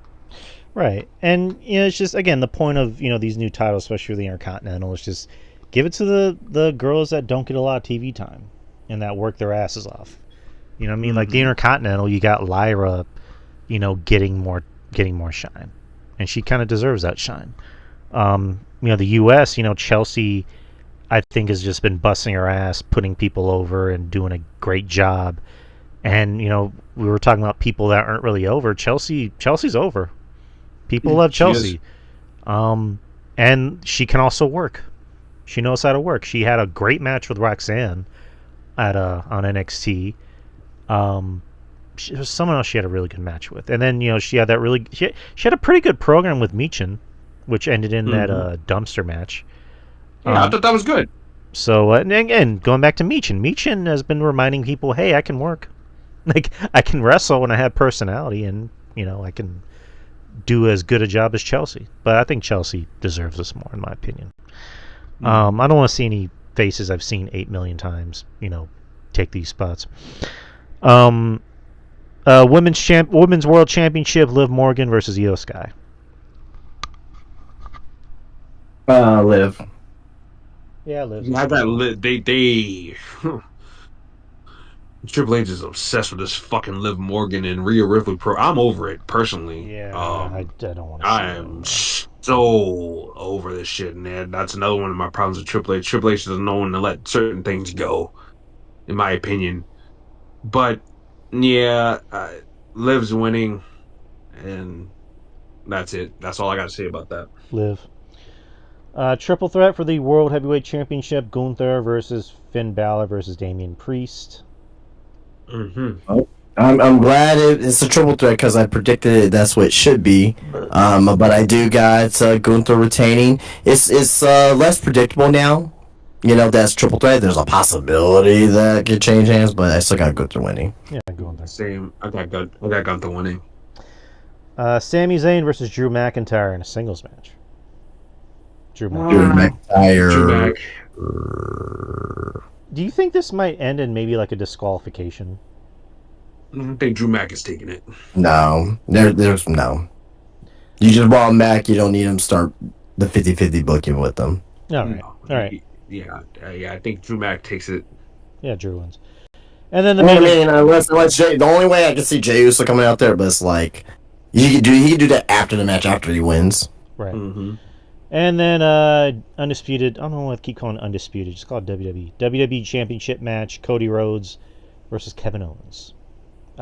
Before we get into matches, there was like a vignette with Triple H and Cody Rhodes where there was like this giant box that Triple H gave to Cody and saying, one night only, and then Cody opens it and it's, doesn't show what it is, but we kind of have a feeling what it is. It's more than likely going to be the 90s, early 90s Eagle Championship. So. Are you sure? I thought it was going to be the Stardust costume. That's why it was gold. No. No? It's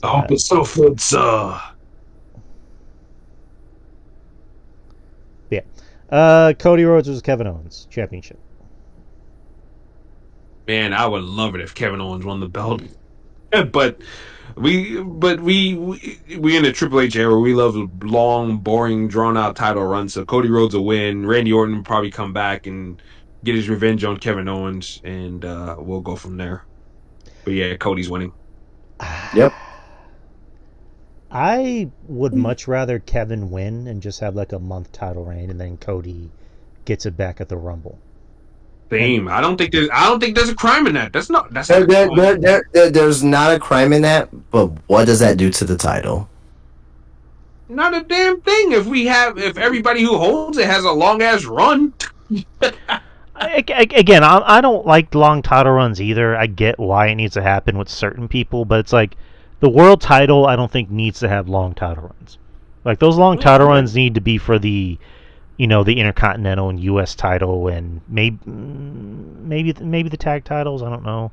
The women's title maybe, but like the world title doesn't need to be like these year-long title runs. I don't think it needs. That doesn't need to happen.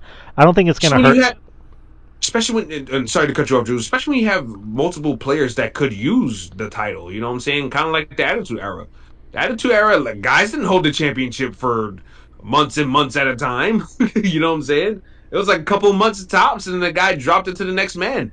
Like Triple H and The Rock and those Kurt Angle, those guys, they swapped the belt back and forth, and nobody batted an eye about it whatsoever because it was so the story surrounding the championships and the wrestling was so fucking good. You know? I also don't think it's not going to hurt Cody if he loses for like a month. No, especially with Kevin Owens when they're trying to make Kevin Owens out to be this dangerous world beater all of a sudden. He's a dangerous man. Look what he did to Randy Orton, this, that, and the other, and he's firing on all cylinders as far as the logic as to why he's doing what he's doing. I think there's no harm in having a little bit of a payoff to that, even if it's for a month. Even if it's for a month, heading into February for the Rumble or whatever, and Cody gets the belt back, and then, I don't know, you just go from there. But, I don't know. I just don't. To me, Kevin Owens is the hotter hand right now, as far as, like, what he's doing as opposed to what Cody's doing. Because Cody's retorts and everything ain't been that strong. He's just Captain Save-A-Ho, you know? And that's it. So I don't know, but yeah. And what'd you say, Justin? Who'd you choose? No, saying nothing. Okay, but that's Saturday night's main event. Mm-hmm. So it'll be fun to watch. What else? Do you have any news, Justin? No, but I'm probably gonna have to head off of here probably about 10-15 minutes. So. Okay. All right. So let's do the PWI list, and we can just call it a night. All right. So the PWI tag team 100 came out. We covered the men's, we covered the women's. So we're gonna do tag teams. Do you want to do 20 or 25? Whatever. Well, what about you, RJ? 20 or 25? What sounds better? Me. I'm sorry? I don't think we're gonna be here that long, anyways. All right, so let's do 25. All right, so 25 on the PWI Top 100 for tag teams, the Creed brothers. Not much to really say about it. Not much to really say. I mean, those guys are. I'm surprised they're this high, to be honest with you, given the fact that Triple H has done nothing with these guys of importance. Yep. So I'm surprised they're this high. Yep. No. I like them. I love them. I think they're great talents and great team, but Triple H has done big nada with these guys. Number 24, Fresh Air. Don't even know who they are. I can't even tell you who they are, no. Junior Benito and McCrae Martin. Funky Canadians are the reigning IWTV Independent Wrestling Tag Team Champions, having won the title in August. Well, good for them. I hope to hear more from them. Yeah, well, there you go. You just said everything we needed to hear. All right, Funky Canadians. Funky Canadian. 23, the Kabuki Warriors. Okay, cool. Wait, so they got women on the list here? Yep. Yeah. Mm-hmm. Mm-hmm. Yeah, They well, definitely do. Interesting. I mean, Okay, they have women on the men's. So. Yeah. Mm-hmm. 22, the Wait. What do you mean has women on the men's for what? They have women on the men's PWI. Right, but that's different because of they had intergender matches to qualify for the list. So I guess they're just playing all tag teams together, men and women. Yep. Mm-hmm. Yeah, pretty much. Interesting. Oh, okay, all right. It's gonna get even more interesting because I already know who's number one. Number 22, Bullet Club War Dogs, Clark Connors and Drilla Maloney. Again, I really like Drilla. Yeah, Clark Connors bland as toilet tissue, man. There you go. Drilla's good. But they're a good team. They make a good team, though. Yeah, they're great. They're great at what they do. Yeah. Mm-hmm. Number 21, Los Barberos. I'm assuming AAA or CMLL. Yeah, I'm assuming that too. Yeah. CMLL, Barbero, Cavernario, and El Terrible, or Terrible. Terrible, yeah. Yeah, that sounds like CMLO, unless El Terrible left. But because I know he was he was in the Goblin Nobles for a good bit there. So they all left. Yeah, no, I don't watch a lot of CMLL since the Lost and Goblin Nobles left. But yeah, I guess they don't fuck around over there. CMLL actually, like, wrestling quality is better than AAA. Oh, absolutely. You don't have fucking 6-year-olds wrestling. Oh God, L.A. Park, beating young guys over and over again. Like, dude, retire already, bro. Number 20, Paradox. Who are the guys that make up this team? Dragon Kid and Naruki Doi. Oh no, Dragon Kid. Dragon Kid's old, bro. Mm-hmm. He used to, man, like he was in fucking like like Chikara and all that shit. Like fucking wrestling like, Sami Zayn and shit. Colony? He was wrestling against the Colony? Yeah. Yeah. Yeah, like I'm surprised he never really got a US run. You know what? I'm surprised the Colony didn't get a US run. Oh, well, that's a different story there. Oh my God. Especially AEW. Yeah. Well, Orange Cassidy and Chuck Taylor being there. Yeah. Oh boy. Oh my god, the quality. I remember they invaded Ring of Honor that one time, and people were like, "What the fuck is this?" Worker ant, fire ant. All me. Oh man, it was crazy, man. But go ahead, Drew. Go ahead. Number 19, Violence is Forever. Oh, Kevin Koo and Dominic Greeny, who needs to wear a singlet, dude? Wear a singlet, man. That gut is ridiculous, man. I can't take you. It is fight mate. You look like a dude that should be chopping my meat at the deli, bro. Like, what? Wear a singlet, man. That gut hanging out. That guy's a fucking wrestler. Like, I hate to be like that, but it's just like, dude, at least Kevin Koo has tattoos all over the place and look like a guy that can, he's Asian and everything like that. So, I mean, I hate to stereotype Asians, but most Asians know how to fight for the most part. And like, I mean, at least he looks cool. But Dominic Greeny, bro, he just looks like somebody just got him out of the deli and like, hey, put this gear on and go on out there. And his matches as a solo, it's just boring to me. He's a lesser athletic looking version of Zack Sabre Jr. to me, except for he moves at a slower pace, in my opinion. But them as a team, they're fine. They kind of remind me of Bobby Fish and Kyle O'Reilly as a team. Right. If anybody's wondering, what they wrestling style is what their wrestling style is at, yeah. Number 18, Spitfire. Jody Threat and Danny Luna. Yep. They're a good tag team for TNA. That Jody Threat, my God, that woman's built out of granite, isn't she? She is. I think her abs might put Jay Cargill out of business. Jesus Christ. She's fucking picture her on Instagram. I'm like, Jesus Christ, man! You can cut gold with that, with her abs, bro. But nah, she's a badass. And then Danny Luna, I like Danny Luna. She's Welsh. I used to call her Welsh Jordan Grace before Jordan Grace, So yeah, I like Danny Luna. I think she's good. Yeah, she's all right. Yeah, they make a nice team. They complement each other. He's young too, super young. Yeah. Mm-hmm. 17, DIY. We are. It should be higher, in my opinion. Yep. Reaction. But I mean, I don't know the evaluation period for this, but in my opinion, it should be a little bit higher. Yeah, not top 10, but a little bit higher. It should be higher. I mean, the amount of TV time they get, and the fact that they won the championships, once I guess during the evaluation period, and they have been in the mix, so to speak, ever since. So, yeah, I think they should be higher. It's interesting to see who's above them, though. Number 16, The Acclaimed. The Acclaimed hadn't really had a good year this year.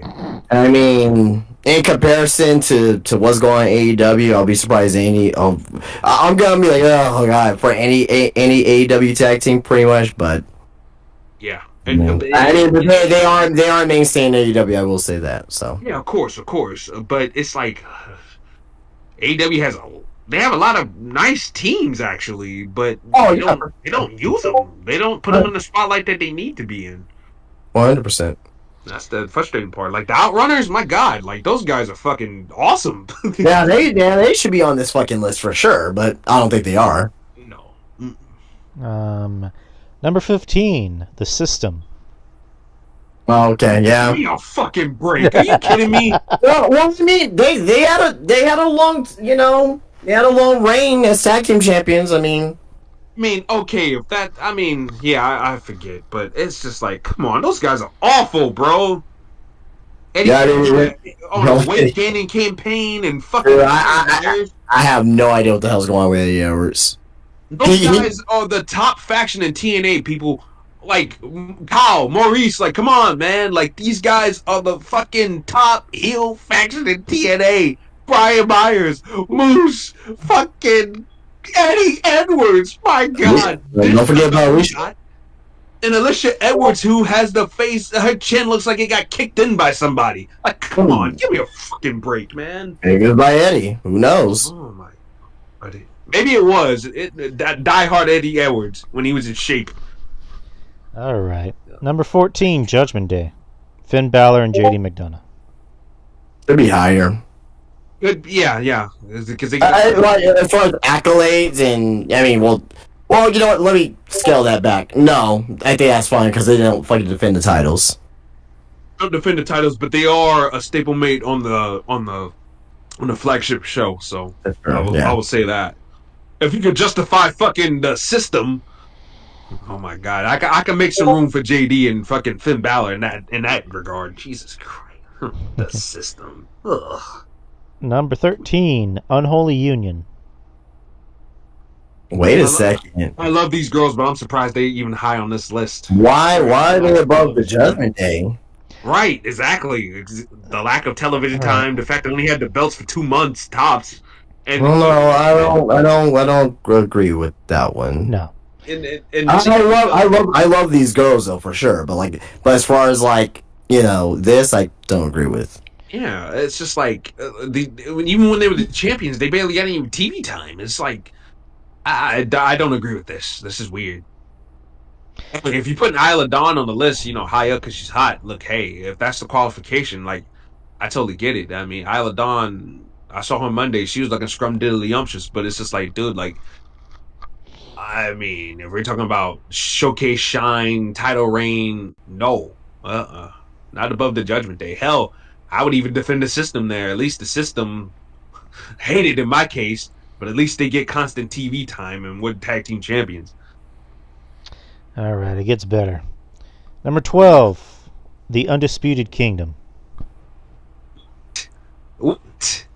So again, for any AEW or Ring of Honor tag team, I'm going to poo, right? That's the natural reaction. But in comparison to because they've been on Ring of Honor more and they've been consistent on that show. Who's watching it is another thing, but again, it's a limited audience.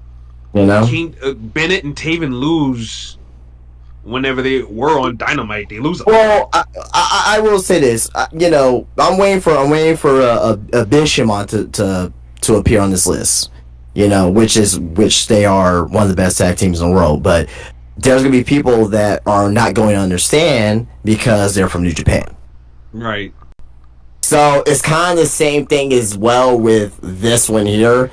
May not agree with it, but but they have been a focal point on Ring of Honor. Are they even still the Ring of Honor tag team champions? No, I don't think they are. Are they? I don't even know. I can't even tell you. All I know is Athena and Chris Jericho. That's all I know. Everyone else is like who? Lee Moriarty is still hanging on to the Pure Championship. God bless him. He's still signed. Yeah, he's still signed. Tiger Style. Jesus. Number 11. Did you know that Willie Mack was signed? Yeah, they pulled him from GCW. Yeah, it's fucking bullshit. His last singles match was back in oh man, I think they said it was back when he wrestled his only Dynamite match. Oh yeah, his only Dynamite match. You wanna know his only Dynamite match was? What?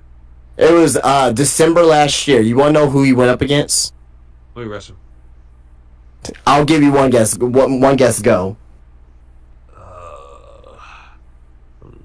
Brian Cage. Great fucking guess, Drew. Guess name. Chris Jericho. Wardlow. So I was I was warm. Yeah, that's what I'm saying. That was a good fucking guess. That tells you in a nutshell of fucking Willie Mack, the Max career in fucking AEW ROH. And I think his last match with ROH was back in don't quote me, March or April or May or something like that. It wasn't. I think he's only had 2 or 3 matches this year, and working for Tony Khan. Which is a shame. I mean, Willie Mack's been wrestling for JCW because one of my friends is a big Juggalo guy, right? And so he watches JCW, and Willie Mack is the top guy over there. Violent J's with him, and this, that, and the other. So, that's kind of crazy. Tony Khan ain't got time for him, but Violent J does. Yeah. All right. Oh man. Number 11, Hermanos Chavez. Ooh. Are they CMLL? Yes. Yeah. Yeah. They've been the They're a good CMLL team. tag champs since January of 2022. They're a good team. Very good team. All right. Well, well, there you go. Yeah, I mean over 2 years with the reign as well. So Number 10, FTR. it's fucking FTR, but what have they done this year? Nothing. Yeah, they've had a cool down year. I mean, Dax Harwood spends more time bitching and whining and crying on the internet than anything that I've seen him in the ring. I mean, again, is FTR a top 5 tag team in the world? I believe so. Absolutely. My feelings aside, yes, no. Yeah, definitely no. but it's whatever. Continue. And I just want to say that I like Wheeler. I think Wheeler's a G between the two, but Harwood, come on, man, he gets on my nerves, man. It's like, dude, I can see why people think you're insufferable, man. You whine a lot. Try to take food from my table to try to feed my family. Especially for a guy with a bald head and a Burt Reynolds mustache, and you whine the way you do. It's like, come on, bro. Seriously. Number 9, Crazy Star.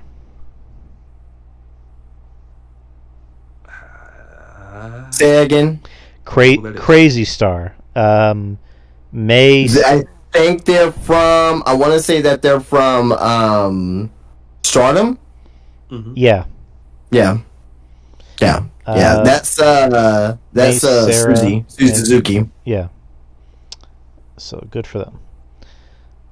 Number 8, the Bloodline. Jacob Fatu, Tama Tonga, and Tongaloa. Well, the Jacob Fatu and Tama Tonga team was good while it lasted. Yeah, it was a fun team while it lasted. Honestly, I think they're including Tama Tonga and Tongaloa for like Gorillas of Destiny, really, for a little bit in New Japan this year. Mm-hmm. So I think that's being included. So I mean, but sure, yeah, tag team champions. They were tag team champions for a while. So yeah. Number 7, the Saito brothers. I believe they are Noah. All Japan. All Japan, that's right. All Japan. Yeah. All Japan. Yeah, I've seen them before. Young tag team. They're pretty good. Saito. Of course, All Japan. Saito, of course. Right. Number 6, the ABC. Easy as 1, 2, 3. Yeah. ABC. Yeah. Yeah, they're one of the best tag teams in the world. I mean, I don't know what's gonna happen with Chris Bay, but I hope to see him back. TNA better push Ace Austin while they can. Oh. Because I guarantee you, I don't know who the booker is right now, but whoever the booker is, if you don't do it, Shawn Michaels definitely will when Ace Austin's contract is up. Yep. Yeah.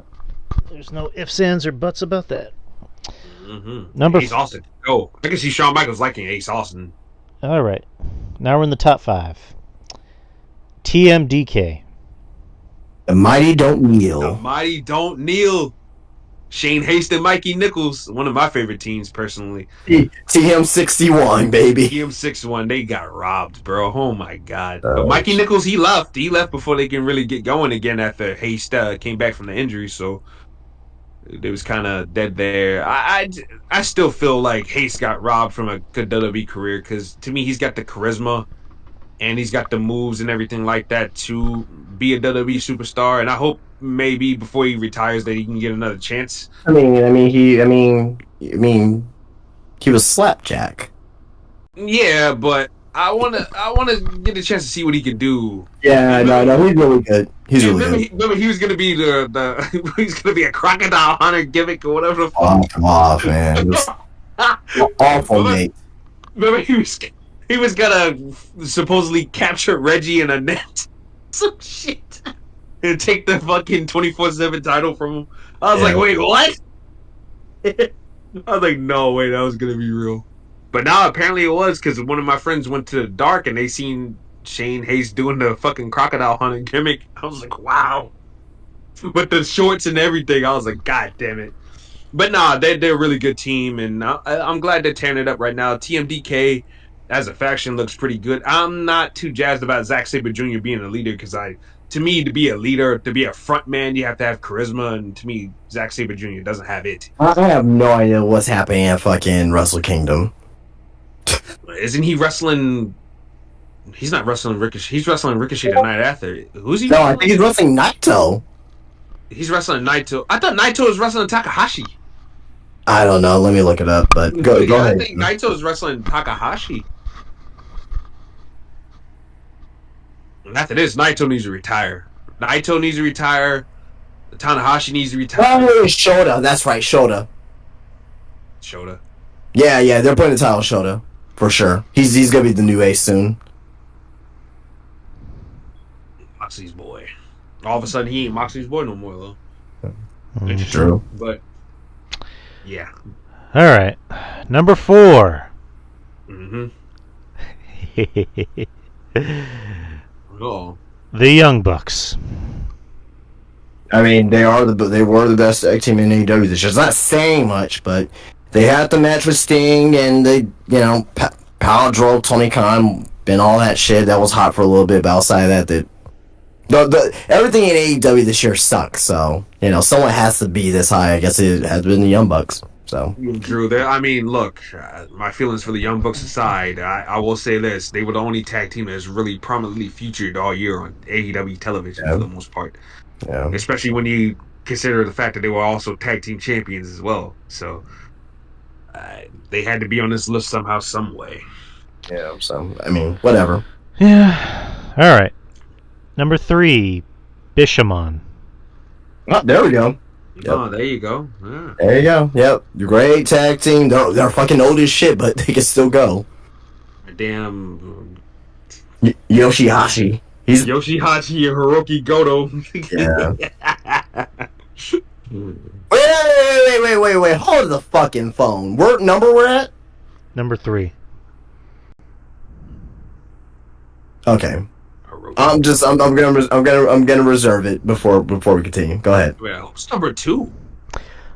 Number 2 is Fraxium. Well, okay, that's all. That was like, whoa, because I haven't heard them yet.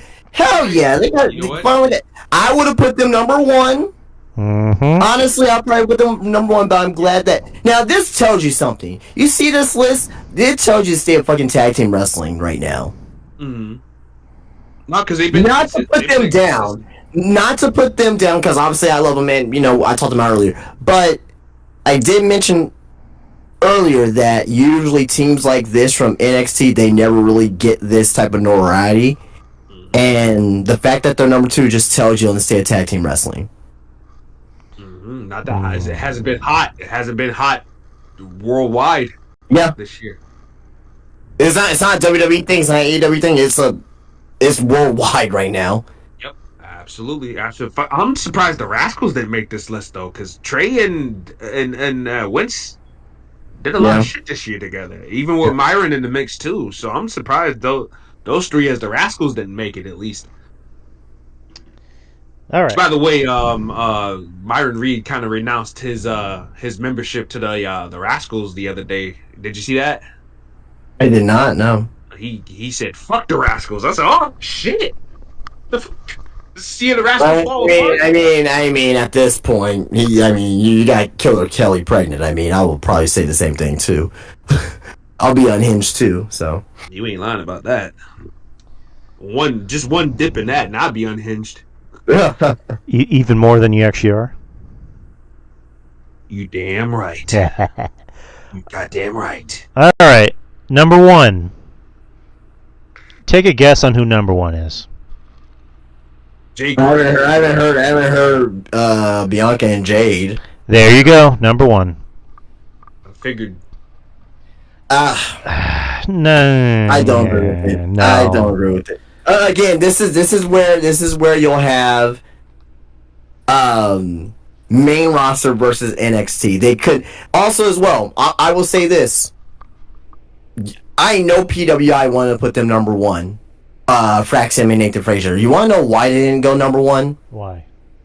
Just think. Put your thinking cap on for a second. That magazine ain't selling. Exactly. It doesn't sell magazines, and that's what it's all about. At the end of the day, it doesn't sell magazines. You're not gonna put Nathan Frazier and act him on the cover, and the magazines go flying off the shelf. I'm not saying this is gonna go flying off the shelf either, but Well, and it's also history as well because I believe it's the first women's tag team is #1. well, the thing is, on this particular issue, Joe Hendry's on the cover. Let me look it up. No, I bought it. No, I bought the issue, dude. Joe Hendry's on the cover. Let me look it up. I mean, my feelings for Hendry aside is Hendry caught fire this year. So I mean, at least he has somewhat of a if you're in the know, then his face is recognizable. You know? Let me see. So I see the Joe Hendry one. Oh yeah. That's really okay. That's really stupid then. Right. That's really fucking stupid then. But is there an alternate cover or something? Because I don't know what the fuck they were doing. No, Joe Hendry's the cover boy this year. That's really dumb. But that's really stupid. That's the list. Well, I gotta get out of here. I'm well over my time, and I gotta still make some shirts, and I don't want to be up too late. So I'll let y'all be. RJ, always good having you here on the shows with us. You make it fun. Drew, yeah. Drew, certainly appreciate you too as well, buddy. Of course, really appreciate you, my man. Chat, been real, it's been good. Hope everyone is well. Who's here? I didn't even see who's here. Kyle, Maurice, Anna's here. Oh my goodness, Anthony, wow, okay, had a full house tonight. So, but I'll leave y'all be. I'll let y'all close the show out, and I'll talk to you guys later. Peace. Talk to you soon, out, brother. All right, so let's talk about sex. That's right. And boobies and vaginas. That's right. And oh my God, Violet Myers, Jesus Christ. Hey, who's everybody's favorite porn star in the chat? What's everyone's favorite gangbang? I want to hear it. No, I gotta hear it. Come on, Kyle. I'm looking at you. I want to hear what's coming out of your filthy mind. No. But yeah, I have the list open. I guess some notable names. New Day was at 26. Let's see. A-Town Down Under was 30. Yeah. Motor City Machine Guns are 35. Mm-hmm. Private Party was 39. You know what? That's fair for the Machine Guns because the Machine Guns, for the most part, earlier this year, before you even came to the WWE, they were doing mostly singles stuff. Yeah. Shelly was the Impact champion, and Sabin was the X Division champion, and I know Shelly was going all over the place winning belts as a single. So, yeah. Cool. 43 Blackpool Combat Club.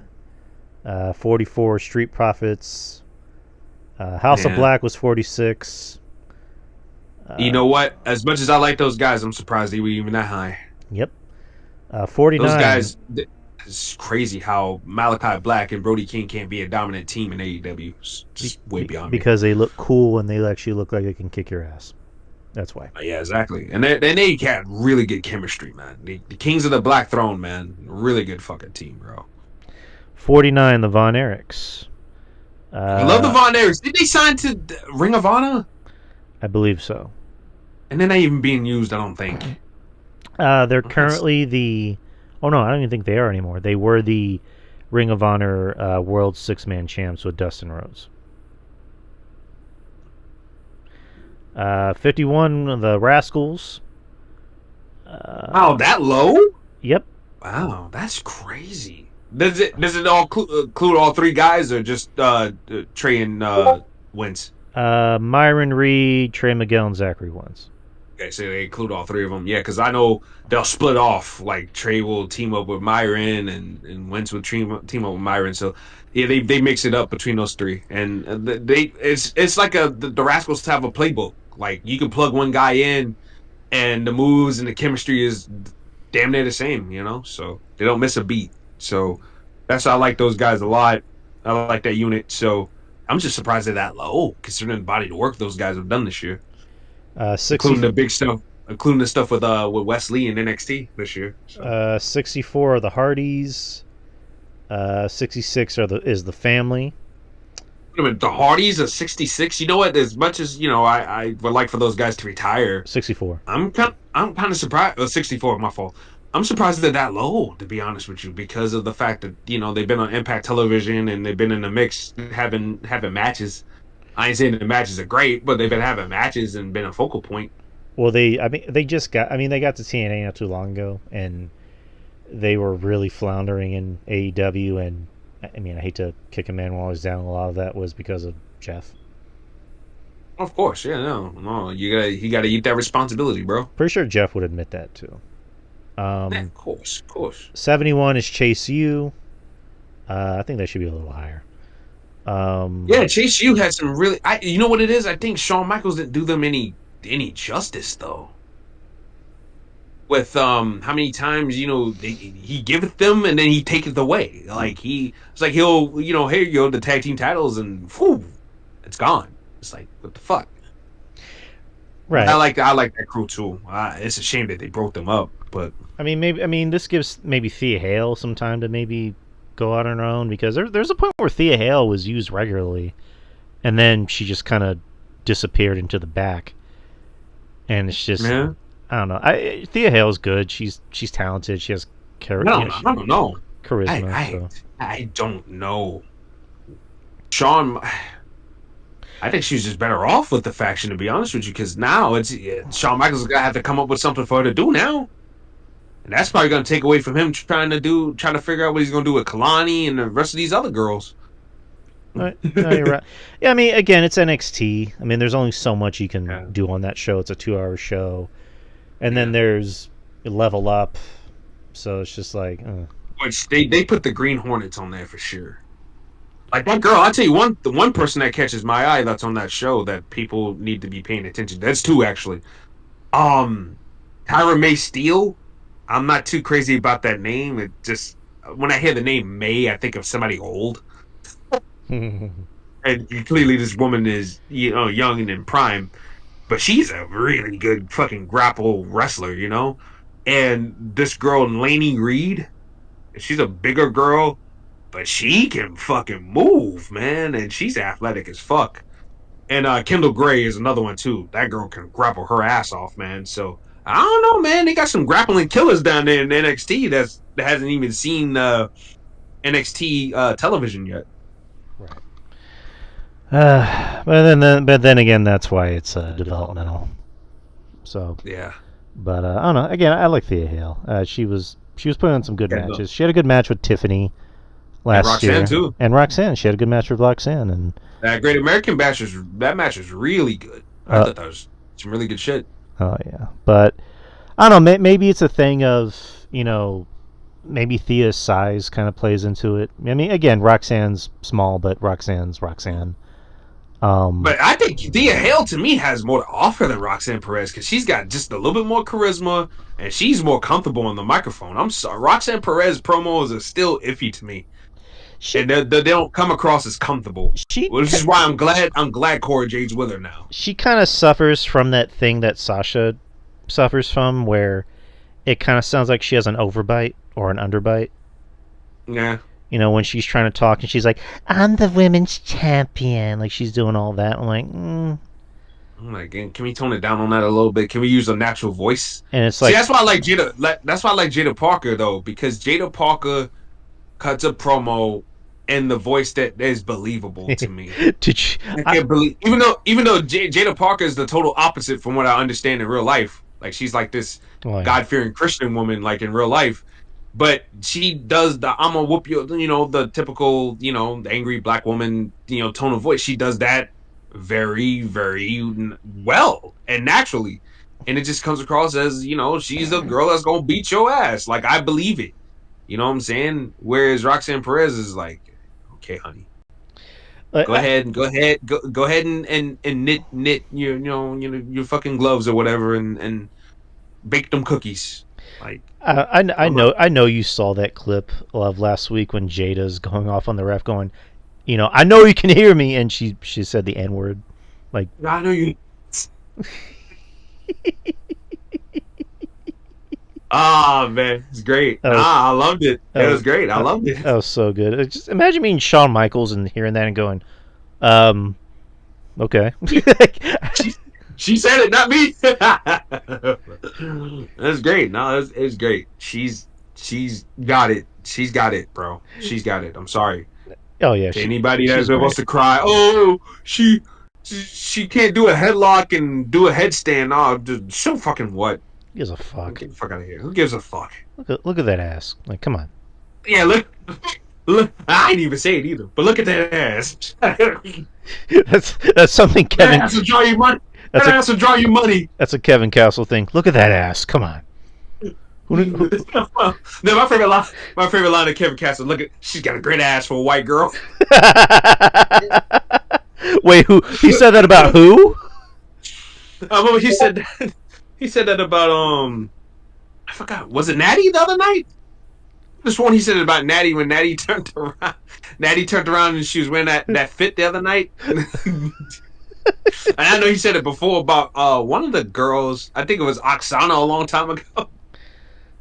My She got a recent great ass for a white girl. one of my favorite quotes from him was recently when he just starts going on this rant about wrestling fans, and then he just goes, "You know what, DT? I just want him dead." Oh, Kev, I agree with you. If you guys saw what I wrote on Twitter earlier before I went to bed this morning, yeah.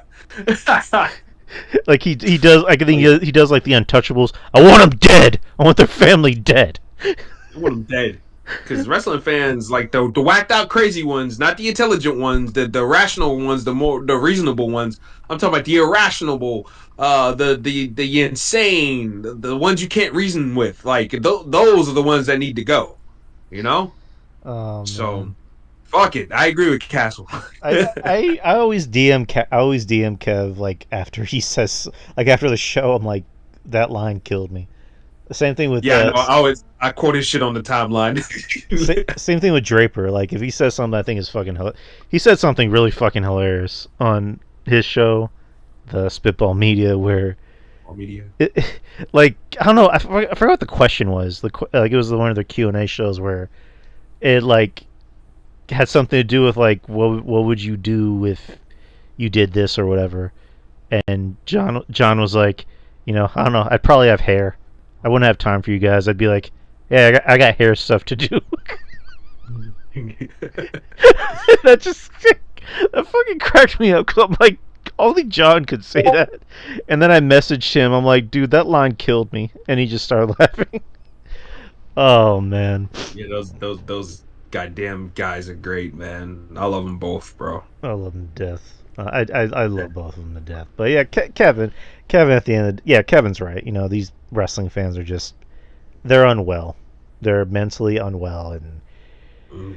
I don't argue with anyone. It's just why like anytime I post anything, I always make sure that the only people that can comment on it are people that follow me or that I follow.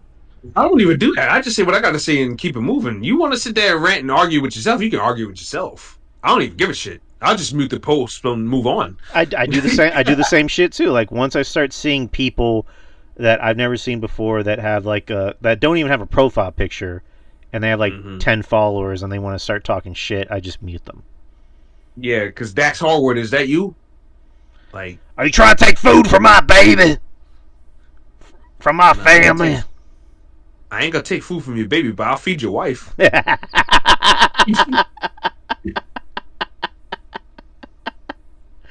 Oh man! Oh, but then man. again, I don't. But then again, I don't know, man. He's. Oh man, these fucking people. His wife, I don't know, man. Let me see if I can look up a picture of Dax Harwood's wife. I gotta see before I make that. I lock that in because yeah, I don't know. I don't. You gotta be a special. You gotta be a special kind of woman to be locked up with that dude. Dax Oh my god. Harwood wife. Not sure if you want to be feeding that, RJ. Hold on, let me take a look. She looks like she. Let me take a look. Oh, come on. She looks like she feeds herself enough. That's That's mean. I'm sorry. I'm sorry. That's mean. Oh my god. You know what? Yeah. You know what? Um, not a bad looking woman, but not my type. She's a woman that you would, yeah, you could tell that from the Carolinas. Yeah, yeah, she's the type of woman you see around these parts and in North Carolina. So yeah, She that adds up. she looks like a nice. She looks like she'd be a nice person to meet. Yeah, yeah, yeah, definitely. You know what, Miss Harwood, I'm sorry. You seem like You a look like a really nice person. You seem like a really nice person that'd probably, hey, honey, you need anything to eat? Oh, yeah, thank you, I appreciate that. Yeah, you seem like one of those kind of women. And God bless you for dealing with that nutcase. Jesus Christ, I yeah. couldn't do it Yeah. personally. All right, I think Speaking of which, Jake Hager's a cuck. Did you realize that? Did you guys know that? I that guy's weird. I nothing surprises me anymore. His wife was fucking another man. I said, whoa, whoa. Jake Hager didn't do anything but sit there and watch. So yeah, Jake Hager's a cuck, y'all. On your knees. On yo, he was on his knees, all right. He was on his knees watching. No. Did he sit in the back and go, "We the people"? Ski all over her face.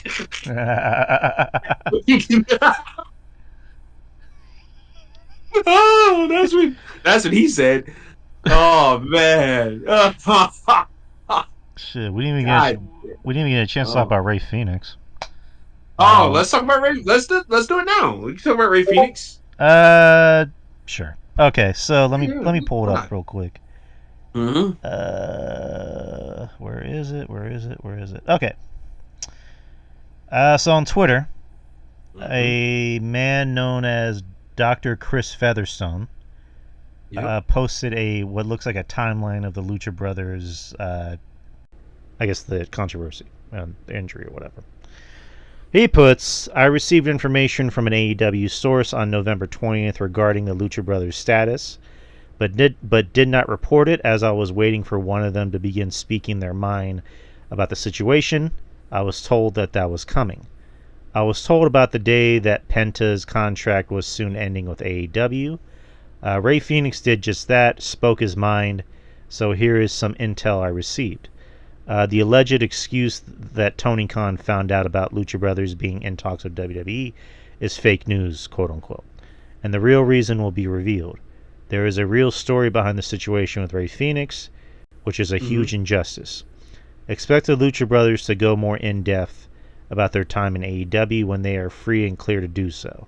And when they do, it is going to be ugly. Ray Phoenix replied saying, so far the most accurate comment. Unfortunately, due to contractual issues, I cannot speak now, but I will have my time. There's also another comment where he said something along the lines of, I needed medical attention and you didn't listen to me or something like that. So Penta is a free agent. We all know that. So he apparently is headed to the E pretty soon. Might even show up on SmackDown as the mystery opponent for Carmelo Hayes. So never know. Future saying. Ray Phoenix, looks like he might be on his way out soon. Not sure. Again, That's what he wants. Apparently, that contract got extended to early next year. So, Jesus. But yeah, it's just like with AEW. I don't want to spend too much time on it, but it's just like with AEW, it's like there's always a story coming up. And oh yeah, definitely. I told Justin this before. Where there's smoke, there's fire. Mm-hmm. And all this is doing is just making AEW look bad. It's like with the Ryan Nemeth thing, where he tried to make Punk look bad, but all it did was make AEW look bad. Yeah, like you got an incompetent office, Right. a competent medical. Like you don't have the proper things in place to protect your wrestlers. No. You know what I'm saying? Like, and what kind of circus show is that? You would think a guy who runs a football team, but according to the Jacksonville Jaguar players, the Jaguars ain't all that nice of an organization, anyways. If you look at some of the players and what they be saying, and the Jacksonville Jaguars have never been a winning organization like that, anyways. So that should tell you everything you need to know right there. I'm not sure about his football club overseas. Obviously, I don't follow that, so I don't know. I'd be the last person to ask about that. But yeah, from what you understand, Tony Khan really don't know how to run shit. So is this really surprising? No. Not when you take a step back and you look at everything. No. But I think Ray Phoenix got to eat a little bit of responsibility for this too, and because of the fact that AEW does allow their wrestlers to go 1,000 miles per hour. Number one and number two, they do allow their wrestlers to wrestle other places. To me, when you have a little bit more loose freedom like that, I think you should have proper doctors and stuff like that to check you out. You might need independent doctors, independent from a company, when you go and do all these dates in other different places. Just in case you do get hurt, you do get injured, and so that you can provide Tony Khan with medical notices just in case you can't go. Like if I tear my fucking tricep and I can't go, but Tony Khan is insisting that I'm going to the doctor and getting a fucking note drawn up and saying, "Motherfucker, I can't wrestle and you can't make me." And if he does, then you got that's a different story there. But I just think that yeah, Ray Phoenix got to eat just a little bit of responsibility there. And his wrestling, his reckless wrestling style. How many botches back in the old show, running joke was Ray Phoenix was committing 5 botches per second. So like, I mean, he doesn't do himself any favors, but by going 1,000 miles per hour and landing all over his neck and shoulders and shit. So I mean, for God's sakes, Ray Phoenix broke his arm on television. Y'all remember that? He broke his arm on TV. He took that choke slam from Luchasaurus the wrong way. So I mean, he's got to eat just a little bit of responsibility. Now, if Tony Khan ain't paying for surgeries, like remember in TNA, they had that problem with Conan and R-Truth, where they took a suit, was it, I think it was either the Jarretts or Dixie Carter, but they sued somebody in TNA because they were paying for certain wrestlers' surgeries and not paying for theirs. Now, if Tony Khan's doing that and not paying for Ray Phoenix's surgeries and this, that, and the other, but he's paying for Bandito, because remember Bandito, he was like, oh, thank you, Tony Khan, for taking care of me and this, and that, and blah, blah, blah, blah. Then Ray Phoenix got another, he's got a beef there, But I just think that when these wrestlers go balls to the wall and stuff like that and go other places, that they really need to really have doctors and other stuff in place just in case they get hurt and stuff like that. So I don't know, but my whole thing is this: overall, when it comes to the contract talks and all this other stuff too, is that my thing is if you're not using them, just let them go. And I will say that about Vince too. So it's not like a thing where I'm team this or team that. I would say it in general because it used to piss me off when Vince McMahon used to hold guys hostage too. Like, you're not using the revival, just let those guys go. You hate the way Luke Harper doesn't do a good country accent, let him go. Like, why does it matter if he goes to AEW? You know what I'm saying? Same thing with Tony Khan. If you're not using these guys, just let them go. Just let them go already. There's no use to sitting them at home and wasting money on these guys where you could be signing other guys. Even though, people like to tell me he's got more money than God, but it's just like, dude, like you're wasting money regardless on people that don't want to be there. So just let them go, and you're not using them. Just let them go. Just let them go. Yeah, I mean, it's just the long going story with Tony. Just he signs all these people, he gives them these big ass contracts, and they barely work. And by barely, I mean most of them don't.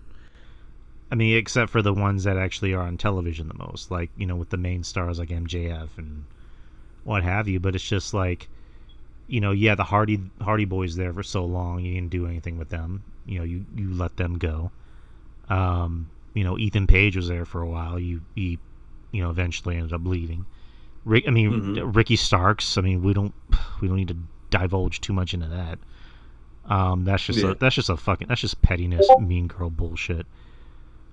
But I don't know. It's late.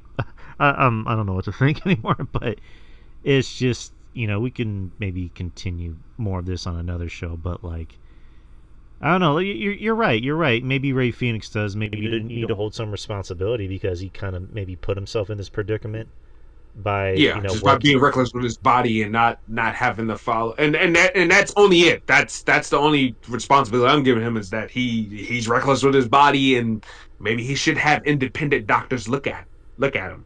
and being to the fact that they do wrestle in other places, like I don't hold Tony Khan solely responsible for checking him out like that.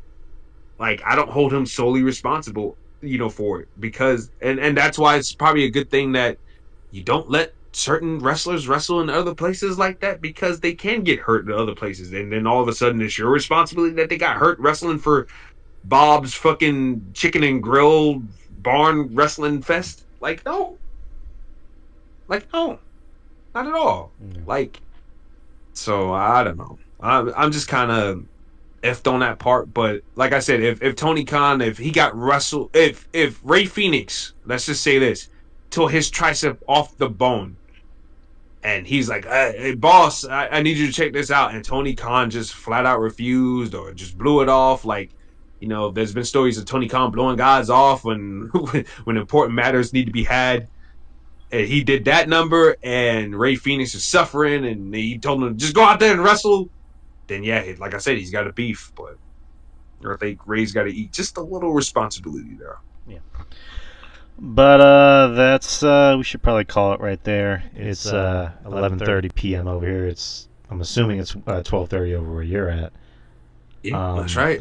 Yeah, we did about 2.5 hours, so we're gonna call it a night, people. Much love. Thank you to everybody that did show up here in the chat. That's right. I see Kyle, I see Anna, I see CM Goof, and I see Maurice. So thank you guys, and thank you to anyone that tuned in on the YouTube channel. Just shout over to the YouTube channel and subscribe, like, and comment. Be much appreciated. We want to get run those numbers up, baby. Let's run those numbers up. Yes, sir. We want to get those numbers up. Right. And whatchamacallit. And the show is everywhere. The show is everywhere where podcasts are distributed, like iTunes, like Spreaker, like Spotify. So look for us. The show's easy to find. Right. And of course, shout out to Justin who makes the show work the way it does. And I say this a lot, and I mean it. I'd be lost without him. The show would be lost. The show would be lost without him. This isn't the experience without Justin. So, like Jeff Lippman said, no Justin, no peace. There you go. So, and shout out to Jeff Lippman. Shout out to shout out to Uncle Jeff, our resident lawyer. That's right. That's how you ass up in court. Attorney at law. Ruben Prime. We are gonna be getting the Culture Attack show up pretty soon. I seen the man with the sexiest voice in podcasting. Oh, he's sexiest boy, sexiest beard. Man, what can't he do? I know, right? Oh my God. And of course, my friend here, RJ. Shout out to him, who always makes these shows fun. Whenever he does show up, and also our show we do on the side, Friendly Neighborhood Marks. When do you want to do another episode of that? I want to try to shoot for next Thursday. Yeah, we can do that. I'm going to shoot for next Thursday because I don't think I'm doing much on next Thursday. All right, so Thursday it is. So let's aim for Thursday, hopefully. God willing. Yeah, definitely. We got some things to talk about. That's right. I know Craven the Hunter is coming out this week. Oh God, Morgan's watching it right now. and that's getting hunted. So to speak. My God! I'm still gonna watch it because I paid money to go watch fucking Morbius. I paid money to go watch Madam Web. I bless you. I paid money to watch Venom 3. Oh God! Madam Web, I'll say, was at least funny for the wrong reasons. It was unintentionally bad, or unintentionally funny. Like just the things that people say in the movie, I'm like, it's still a terrible movie. I'm not gonna sit here and say it was a good movie. It's terrible. It's fucking terrible. Mm-hmm. And fun. You had some sense of fun with it, right? Me and the missus went to go see it on Valentine's Day. We knew it was gonna be bad, and we had fun about how bad it was. I so badly wanted that movie to be good. I wanted it to be good. I wanted to at least justify. to at least justify doing these villain movies, so we can at least have some spider people that they can actually use. But nah, they shit the bed on that though. I mean, it could have been good, and she could have been used for multiverse purposes because she's part of the multiverse. But they just ended up making a movie that had a plot that made no sense. You had a villain that would talk, but the words wouldn't match what he was saying. Like that guy is just like you hear him talk. It's like, I am here in the Amazon. I am here to be your security. It's like, bro, the words don't match. Like Jesus Christ. And then Sydney Sweeney didn't even have like her titties that weren't even out in the movie. It's a goddamn crime. They should be out. It's a crime against humanity, people. It's I'm okay. I'm not even a booby guy like that. But Jesus Christ. I mean, I mean, I don't know. The rumor she might end up being Shadowcat, so we'll see. But they're not gonna. I thought the rumor for a while was that she was gonna do. She was gonna be Black Cat. That's what I said. Or did I say Shadowcat? You said Shadowcat, yeah. Okay, Black Cat. I'm sorry, Felicia Hardy. There you go. Yeah, which that's a role for her right there. Just I'll keep it at that. But yeah, Craven. Again, I don't root for movies to do bad, but I want this movie to do bad so Sony can learn their lesson. Which apparently Sony's canceled everything. They canceled everything they had in the chamber. Yeah, they were gonna do a Hypno Hustler movie with Donald Glover. And as you can imagine, unfortunately, that movie went away. Yeah, it's just like you're doing these movies with no Spider-Man about these villains that you're making into heroes. Like, I just poor Aaron Taylor Johnson. He's such a great actor. He didn't deserve this. No, absolutely not. I mean, and I was a rare guy that liked his Quicksilver over Peters, but I wish he was still Quicksilver, but. I don't know. Marvel just I don't know. I think like did he kill somebody and didn't tell him because they just do not want him back at all. They don't bring him back for any reason. No, not at all. No. It's like you could have brought him back at Multiverse of Madness, but you didn't. Did he fuck somebody's wife? Is that a possibility? I don't fucking know. But we're still gonna try and see Craven on Monday or Friday. I mean, I'm gonna get a good full report in about like a couple hours. So I'm hearing negative things. I'm hearing bad.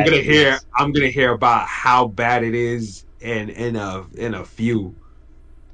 I mean, the one good thing I hear is that Aaron Taylor Johnson is good. Yeah, no, that's.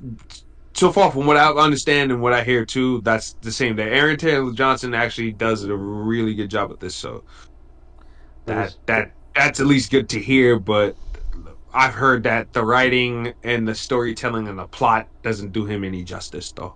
They say he looks great physically too, which I mean we can see that on the poster and everything. But I don't know. But anyways, people, we're done. We will see you next week, same time, same channel. And have a good week and be safe. Peace out. That's right. Catch you guys later, man. Peace.